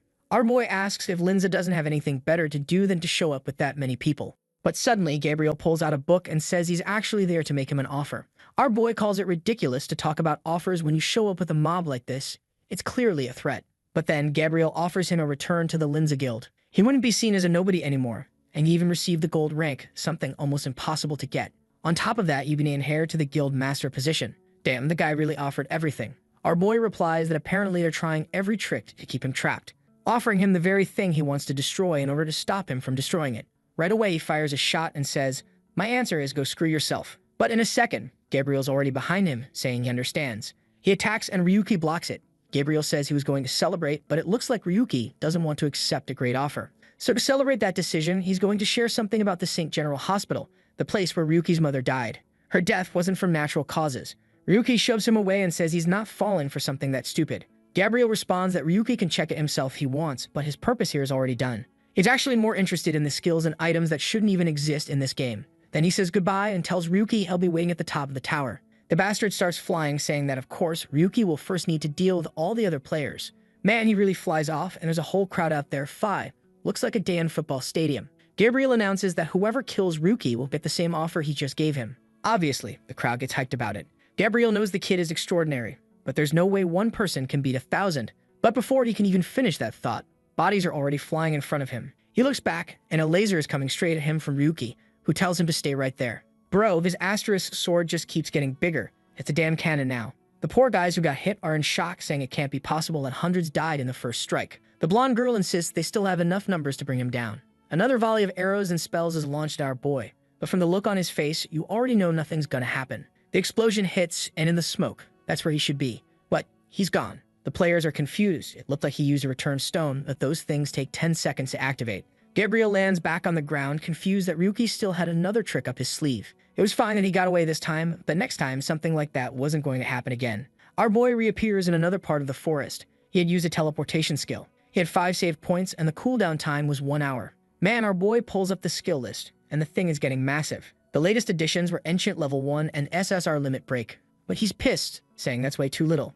This past month, he'd been working non-stop, saved up 1,000 tickets, and that's all he got. Aigon says he should at least be happy he got something, but now he's curious. What's the next step? Ryuki says, obviously, it's time to start the core of the game, the tower. Man, I love tower games. Who doesn't, right? Climbing floors, good stuff. But before he can head to the tower, our boy has to clear multiple dungeons, and he's breaking records in every single one. People are getting nervous, asking what the hell Linza is doing because they're losing everything to this kid. Some comment that, as always, he's probably abusing some weird bug. That's when a red-haired guy yells that Ryuki was spotted in a nearby dungeon. But the crowd's not really in the mood to chase him. They say he was just spotted in another dungeon right before that one. By the time they get there, he'll already be done and off to the next. The NPC behind the bar asks if the guy isn't gonna go hunt him down. The guy in armor thinks it's strange. Why is an NPC interested in that kind of info? The bartender answers that it's just interesting to watch a kid being hunted by dozens of guilds while taking out every other player. The guy with blue hair asks if the old man's really okay with all that. After all, the kid's trying to destroy the very game they all live in. That's when the bartender reveals he comes from another world called Palm. Apparently, it's one of the oldest games from Yggdrasil, so this guy's been around a long time. The old man explains that he's been in and out of countless games, and in the end, you don't really have a choice but to accept that some games will disappear. Just when someone's about to ask more, someone outside calls out to all the citizens born in that world. A guy in red armor yells that this is the reality they live in. They were born in this place, and they're going to die here. That's why they need to unite and wipe out the invaders and take back their land. They call themselves the Blood Guild, and tomorrow they're going to invade the dungeons and prove they don't need players anymore. Bro, is this a guild of NPCs? This guy's getting wild, son. Back in the bar, the old man thinks to himself that these kids really don't understand how games work. He says he's about to close the shop, so the armored guy should head out too. Wait a minute, plot twist. That guy was Ryuki in disguise the whole time. And the little bear reveals to our boy that this NPC group is being led by someone named Kugan. Apparently, they've already challenged countless dungeons over and over again, but this time, they're saying they'll conquer. Now I'm confused. Do they want to conquer any dungeon or the tower itself? Ainon chimes in, saying that since they're NPCs, this is basically suicide, because they can't be revived when they die. Our boy asks if it's actually possible that they found a way to conquer that place. Ainon replies that yeah, it might be possible, especially since HS seems to be in contact with their guild. Our boy remembers the only woman in this entire world, you know who, Fi. If she's made contact with those guys, it's probably some bug nonsense again. Right away, he starts disguising himself again, saying he's getting a bad feeling about this and is going to follow them. Scene changes to the Predator's nest. The whole group is advancing, while our boy hangs back, wondering why so many people are coming along. Ivan explains that the 4-player limit per dungeon only applies to players 5. For residents of this world, they can bring as many as they want, since for them it's literally just a cave. But Ryuki thinks that doesn't make sense. These guys were way weaker than even the weakest players, so how were they supposed to fight? That's when a red scorpion charges in to attack, and the Knights Phi, instead of defending, they all dodge. Kugan, organizing the formation, orders the front line to step back and the second row to go in. Now these Phi, these are real players, man. These guys were risking their lives. This was what you'd call a hardcore dungeon. Ryuki is impressed for a bunch of NPCs. They were really well organized and moved with coordination. Too bad they probably wouldn't do any real damage. But that's when he notices something strange. The tip of one guy's spear looks bugged. All the attacks were piercing way too easily. Igon quickly points out that it's the same pattern from HS Dagger. If they could capture one, it might be able to analyze the structure. Looking at the chaos this has turned into, Ryuki starts thinking that dealing with NPCs might be even harder than with Linza. The worst part is, even though the NPCs are packing overpowered weapons, Phi, a hit to the chest, still opens a crater, and the guy, obviously Phi, is in a critical state. He's going to die. Ryuki asks what really happens to an NPC's data when they die. Igon explains that basically they're reborn in a different form, kind of like reincarnation. But only rarely do they retain any memories from their past life. So yeah, some NPCs end up Escade. Looks like this whole thing is a simulation. Wait, what if we're in a simulation too? Ida, Rapaz. Then Kugan pulls out a dark-looking potion and tells them to give it to the wounded. As soon as it hits the NPC's mouth, Phi, it's like Ryu-tier healing. The guy's instantly back to full. Our boy's just standing there watching like, these bastards just keep pulling out item after item more suspicious than the last. Now he starts to feel a strange unease along with a dark aura. Maybe thanks to his boosted intuition. Everyone's cheering, saying that person told nothing but the truth. With those spears and potions, they'd survive and get the job done. But then a bald guy holding a spear asks why that player gave them all this stuff. Kugan replies that not all players are enemies. Still, the true intention behind all this is clearly using the residents as pawns. But of course, they're not going to just sit there and be used. Once this is over, they plan to flip the game and take control of everything. Time passes, and Kugan announces they finally arrived. The final boss of the dungeon, Phi, the post-McDonald's version of Beru. No hesitation, they charge in with their spears, but the monster phases into the ground. Our boy is hanging back, analyzing the fight and studying the patterns. Everyone's tense, wondering where the boss will pop up next. That's when Kugan pulls out a battle standard, slams it into the ground, and activates a radar. Damn, it really revealed the location underneath. This guy's legit. The creature realizes it's been detected and instantly bursts out of the ground. Ryuki says this detection thing is basically cheating. Ivan fires back. You're the last person on Earth who can talk about cheating. The boss slams the ground, sending giant boulders flying. If it hits the chest, you're dead. But Kugan sneaks up from behind and pierces through it like butter with his spear, screaming that victory was finally within their reach. With that, the Predator's dungeon was cleared. Standing atop the monster's corpse, Kugan celebrates, shouting that they did it. Suddenly, someone starts clapping, saying they're deeply moved. When Kugan looks to the side, he recognizes the man in the hat is John Doe, who says he can't believe they actually did it. But this guy wasn't supposed to be there, and Kugan asks what he wants. John Doe apologizes, saying that's no way to treat a friend. But right away, Phi, the NPCs raise their spears, saying they're sure he's planning to use them for something. John Doe calmly replies that he heard Kugan say he'd clear the dungeon no matter what, so no use complaining now. The NPCs could carry the pride of having fought, but they wouldn't be the heroes of this place. Kugan says he doesn't know what John Doe wants, but that the Chiefulden was just beginning. What the hell is Chiefulden? Yeah, no clue. John Doe just throws his hand downward, saying, they took the potion. Suddenly, all the NPCs collapse, surrounded by some glitchy aura. And this little villain of the week says that the potion doesn't restore people to their original state. In fact, it creates bugged code in the damaged areas, letting the person survive a little longer. But the damage keeps stacking. Heisha's goal from the beginning was to see what would happen when the bug reached its peak. And obviously, a sealed room with 50 people was the perfect test zone. Poor Kugan. Thought he was dominating. Now he's bleeding from his eyes, asking what that bastard thinks they are. John just says, "You're NPCs with slightly better eye." Kugan collapses, yelling for him to go to hell, saying players really are all bastards. From above, Ryuki watches the guy being dragged away. John Doe's checking the bodies, calling out things like, number 32, failure. 41, failure. 21, total failure. He checks each one and every single body was a failure. Until something catches his eye. Kugan's body is being covered in a black aura and John gets excited. Finally, at least one was a success.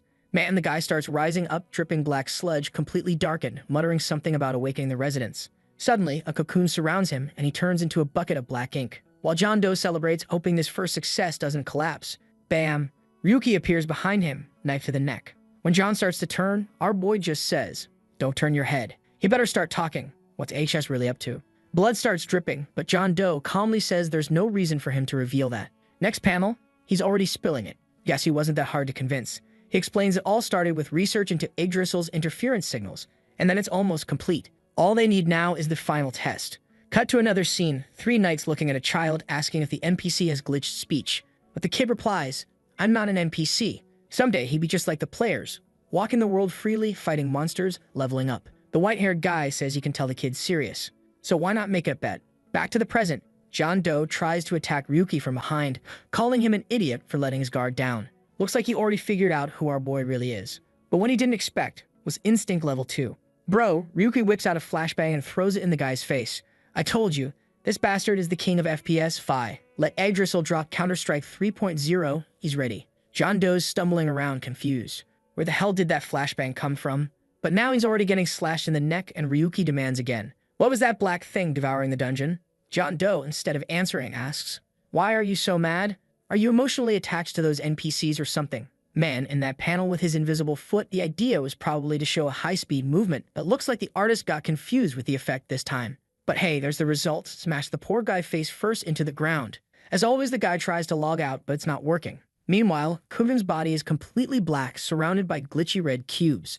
Ryuki says he wants to see the guy keep acting tough after getting hacked. Better start talking soon, or he's gonna vanish. Someone tries to stab him from behind, but Ryuki just fires a bullet, saying this is pathetic. Even Ryuki is impressed with how level 2 perception lets him sense danger before it even comes. But suddenly, John Doe looks shocked and tells Ryuki to look behind him. Kuven is coming up from the back, stretches out his hand, and launches a barrage of dark energy. Ryuki's forced to fall back, wondering how this bastard is still alive. The attacks are hitting John Doe's arm, and the guy is literally disintegrating, turning into slime and pixels.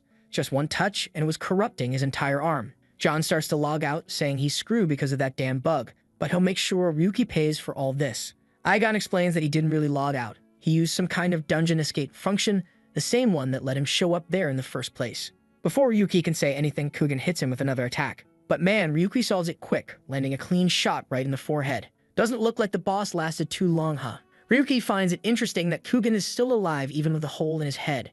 Despite his human appearance, he was just a bundle of bugged code. Seems like Kugen's having flashbacks, back to when he was holding a wooden sword and someone yelled at him for being too slow. It was that knight from yesterday saying that if the boy landed even one hit, he'd take him on an adventure. Then his mom showed up saying she'd been looking for him all morning. Told him to go chop some wood.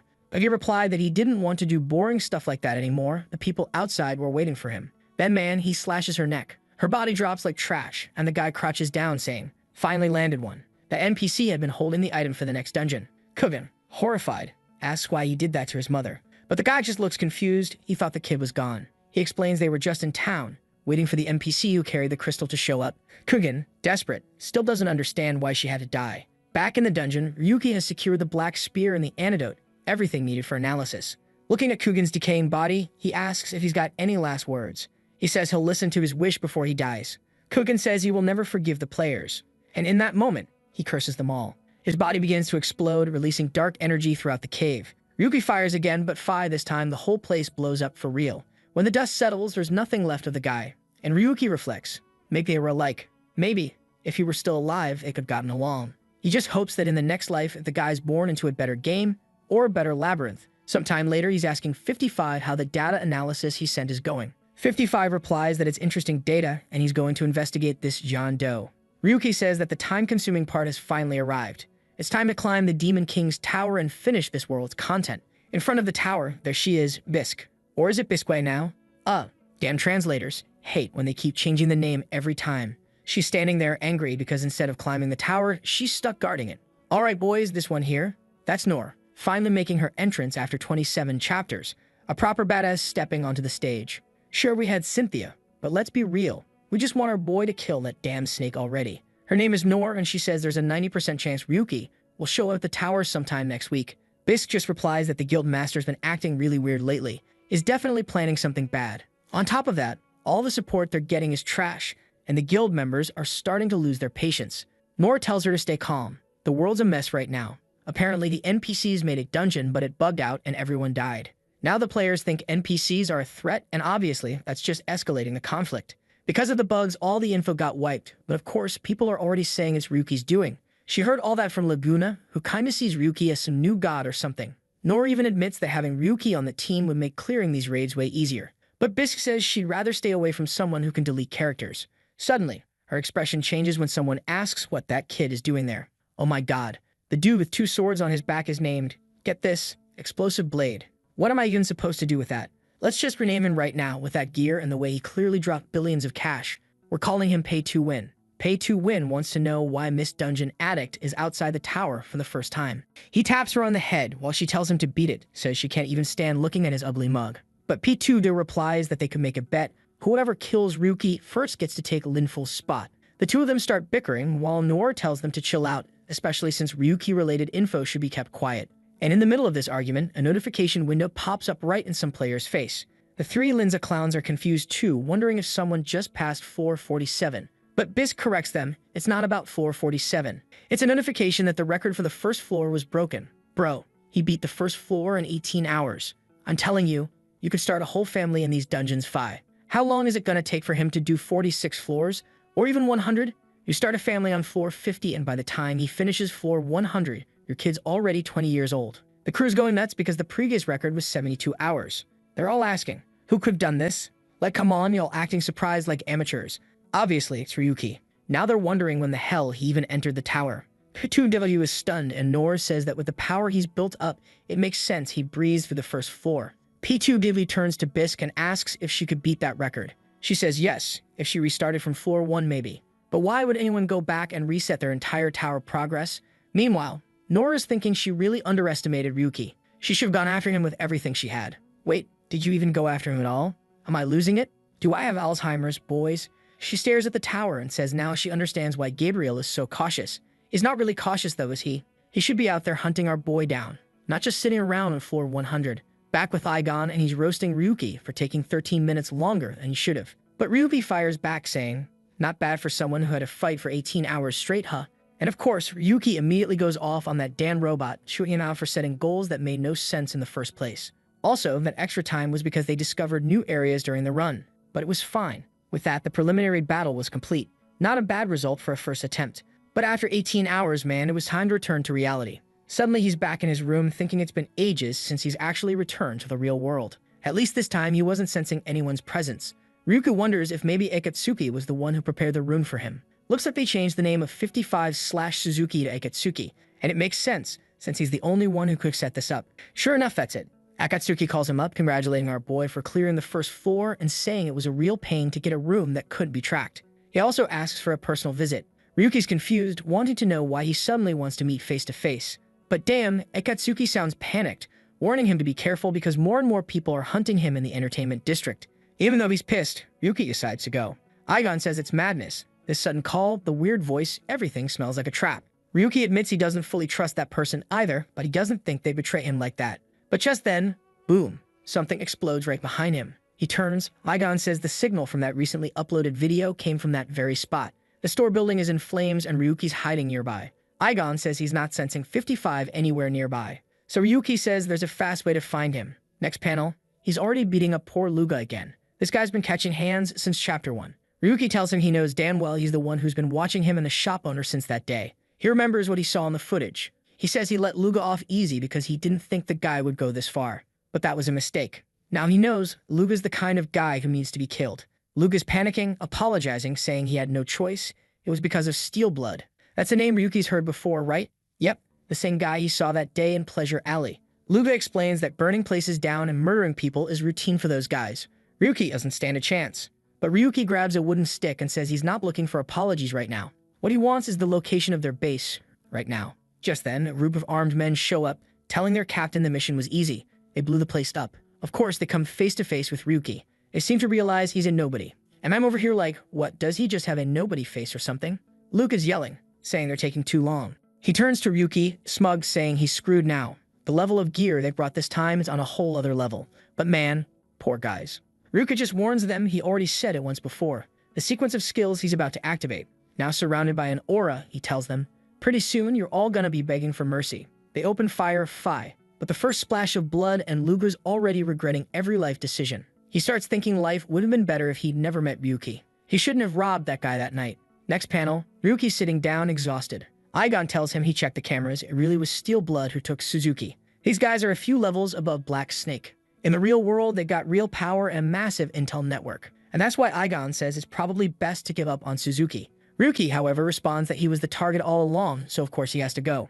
After all, he doesn't have many allies, and he can't afford to lose the one person who's actually useful. Since these guys were so polite to invite him so enthusiastically, he'll just have to go meet them in person. Scene changed to the base of Steel Blood. Commander Crow says this is the first time he's ever met the legendary Suzuki. One of the guys warns him to be careful. The digital drugs didn't really work on her. And there's Suzuki, all beaten up, saying she ended up like this because someone launched a surprise attack. She didn't even have time to react. But along the way, she saw some interesting things. The weapons they had were incredibly hard to obtain, so how did they get their hands on them?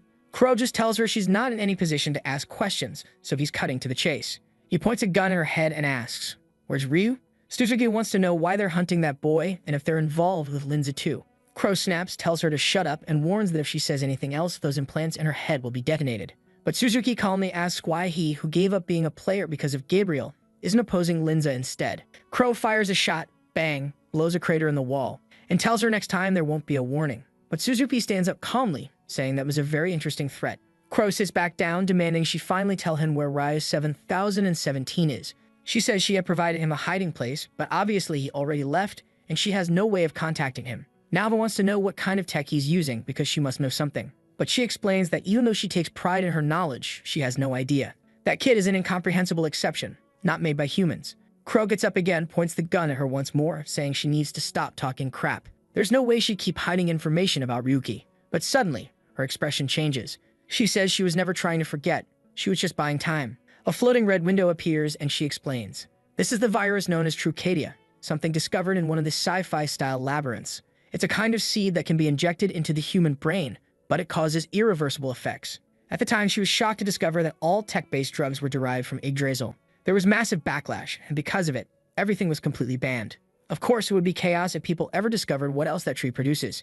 Turns out she was hacking into their systems right then and there, digging up everything. Crow orders them to capture her immediately, and if she tries anything funny, blow her head off. Suzuki just laughs, saying he's a coward. In another room, Crow's slamming the table, while the screen says connection failed. But honestly, he doesn't care, because he got what he wanted. He finally has the Yggdrasil item in the real world, a snow ice blade which can freeze anything. He's certain that if he can figure out how Ryuki's tech works, he'll escape this cursed pleasure district, become a top-tier player again, and rise to the top. And when that happens, he'll put a bullet straight through Gabriel's face. Asterisk man, in this story, literally everyone wants to kill Gabriel Phi. No wonder the guy's hiding up on floor 100. Now it makes sense. Suddenly, there's a commotion outside. Suzuki starts radiating a golden energy, smiling as she says, "Life is all about survival." Next thing you know, heads are rolling and everyone's scrambling to flee. Smoke fills the air and Crow manages to shield himself with the sword. But right in front of him, a whole wall of surveillance monitors lights up. And there's Suzuki on the screen, saying, "This must be quite fascinating, huh?" The only thing she had blown up was the puppet's body. Her consciousness and brain were hidden in one of those drones. He calls her trash, and she replies that she doesn't want to hear that from someone who makes a living selling drugs. Then the robots split up, and she says it's time to play tag. He slashes a few, but the others move off easily. The rest of the goons arrive, asking what happened, and right away he tells everyone to start hunting down those damn drones, because that girl Suzuki is escaping. The problem is, obviously, she'd easily escape outside. So he activates Hunter's Eye, which allows him to locate targets in the area. The guys start using cake weapons and lightning weapons to destroy the Big Brother cameras. Because of that, the drones keep crashing to the ground. We see one well hidden off to the side. Crow approaches and says that apparently the real one is hiding like a rat. And at least for Beneza, this is the first person who's given him so much trouble, besides Gabriel. He fires a shot, but obviously the barrier does nothing. Then he says he's going to stab her with that freezing sword and make sure she suffers as much as possible. The blade slowly moves closer and the drone starts freezing. For some reason, I feel like that's not the real one, you know. He freezes her completely in a block, drops the sword above, and goes in for the finish. But wait, our boy shows up to save the day, so I guess it was the real one after all. And Ryuki asks the guy, "Do you have what it takes to deal with my rage for messing with my ally?" He asks about Suzuki's condition, and Aigon says she seems to be in hibernation, but she'll be fine, easy to recover later. Still, our boy's shocked. His so-called ally had basically become just a camera. It was hard to even call something like that human. Just then, more goons show up, and Crow says they've got to defend this damn base. This time, the guys are all armed with Yggdrasil weapons, 5, so it won't be that easy. Then Ryuki says that earlier he was in a hurry, but now he's going to deal with this. except he had just broken a mini chip under his shoe. When Ivan tries to warn him to be careful, it's already too late. 3 attacks are already on their way. An explosion hits, but man, the guys are already all defeated. Ryuki's there stroking the neck of the last one. Crow can't believe it. Even after catching the kid off guard, they were all taken out so easily. Then, Crow suddenly changes his tone. He says, "I have no idea who you are, kid, but the orders came from above, so I'll allow you to leave unharmed." But obviously, that lame excuse wasn't going to work with our boy. Then we flash back to that day. The day Ryuki found out his mom would die because he lost his position and wouldn't have enough money to pay the hospital bill.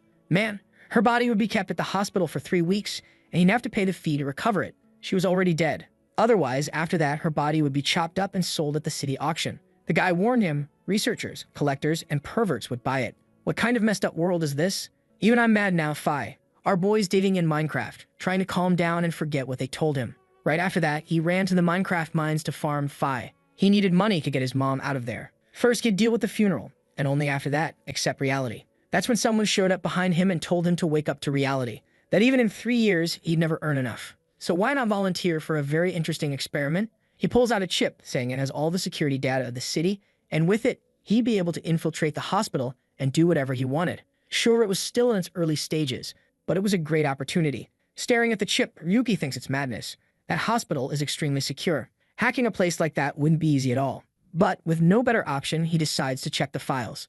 As soon as he opens it, he can actually see the entire city, all the data, access passwords, everything. In that moment, he's sure he found a way to get his mom out of there. Man, this is the first time I've seen a protagonist have to work so hard just to save the body, you know. It's not even about saving the person anymore. Next scene, at the hospital, one of the doors opens. One of those corpse freezers, I don't even remember the name, is empty. Our boy is carrying the coffin for the city Fi. After a while, he collapses in an alleyway but smiles, saying that he finally made it happen. At least, it was a miracle. Really, it was all thanks to that weird chip. Obviously, he's still suspicious of where all that data even came from. Then, bam, he looks back and his mother stands up from the coffin. He jumps back, shocked, wondering how that's even possible. He goes in for a hug, and that's when someone shows up, clapping. What the hell? Cynthia and Linful appear, telling him that now all he has to do is come back to the guild. Is this a dream? What the hell is going on?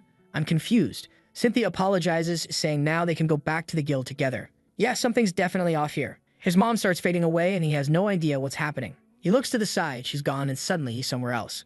The guy behind him says that he woke up faster than expected, maybe even had fun. Of course, the test version would end quickly, and obviously, this experiment would come at a high cost. The boy looks confused, so the guy explains that the chip he used was actually a drug. He has no idea what the kid saw, but it must have been a mix of hallucinations and delusions.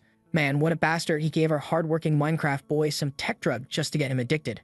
But our boy's sense of justice kicks in hard, and he punches the guy in the face the moment he offers more. Too bad that back then, he had no strength. In the next scene, he's getting beaten down and kicked out. The worst part, he starts wondering how much time had passed. Back at the hospital, he finds out it's been a month, and the auction already ended.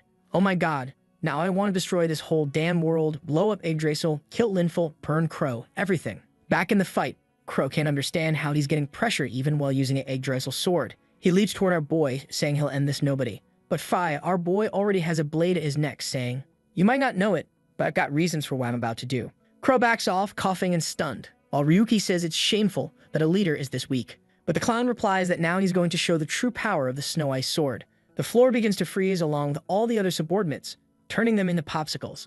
Iganum warns our boy that, unfortunately, even with the talents he has, a wooden sword won't be enough to win this one. And the cold aura around them is draining his energy. Eventually, he'll be paralyzed. Right then, Ryuki throws a knife, but Crow blocks it, saying it's useless. Inside the blizzard, he can even track the trajectory of bullets. He lunges at Ryuki, saying that as long as he's within the storm, he's invincible. Our boy blocks the strike, but his hand and blade are already starting to freeze over. Meanwhile, Crow can't understand how the hell he still hasn't beaten this kid. Then he mutters, "You must be using some Yggdrasil item to be resisting like this." Ryuki just replies, "Go ahead and keep living in that illusion." But at that exact moment, Crow activates his aura again, saying that now we'll see who's stronger, the ice sword or the wooden sword. The problem is, Ryuki couldn't see a thing, couldn't even move. And just like that, the guy was already behind him, landing another hit. Ryuki blocks it, gets knocked backward, while the bastard says he won't be walking out of there with just a broken arm. Ryuki's shoulder, leg, and waist were already turning into blocks of ice. Even so, he keeps provoking the guy, asking, "Is that all you've got?" Crow charges again, and once more, Ryuki blocks him, laughing, saying, "It's pathetic that someone using a legendary sword can't beat some nobody." Crow then unleashes the full power of the sword. Now literally everyone around them had turned into ice statues. He charges again toward Ryuki, and honestly, I don't get it. 1 second, he looks desperate, but in the very next panel, he blocks it calmly and knocks Crow's hand away. That fake panicked expression? Yeah, it's messing with everyone, even Crow himself. But in that moment, his wooden sword broke. Even so, our boy was completely chill. As long as he had a little knife, he could still activate his skills. He triggers Meteor Strike, dashing in and slicing Crow. The clown hits the ground and Ryuki says he's sensing more items on him. And yeah, turns out Crow was also wearing black steel armor. He warns that the defense on that thing is perfect and none of Ryuki's attacks will be able to do a thing. Ryuki just replies, "You really enjoy suffering, huh? Would have been easier if you just gave up." And before Crow can say anything, Ryuki grabs him by the neck and plants his face into the pavement. Then he says, "This is the perfect chance to figure out how my powers work in the real world." Sometime later, he's using martial fists, just pummeling the guy on the ground. Crow can only remember Gabriel, calling him pathetic and saying he always planned to steal his account from the start. That's when he loses it, manages to land a kick, and sends Ryuki flying. Ryuki's shocked and Crow draws the sword and slashes him in half. Like, what the hell just happened? Crow says that he's aiming to reach the top even if he has to walk over a mountain of corpses to do it. He'll regain his status as a player and eventually rip everything Gabriel has away from him. And what did Ryuki do? He gave the guy the same drug back. Crow's there, delirious in the chair, asking how Gabriel feels now that he's been defeated. Later on, the police arrive and they find out that this was the place where the viruses and chips were being produced. Seeing all the bodies on the floor, frozen and doped up, they say, these idiots deserved it for getting involved with illegal tech. But of course, there are some corrupt cops too, right? Saying, shame they died. These guys used to pay us good money. Up on the rooftop, Ryuki says he never imagined those people would be smiling like that.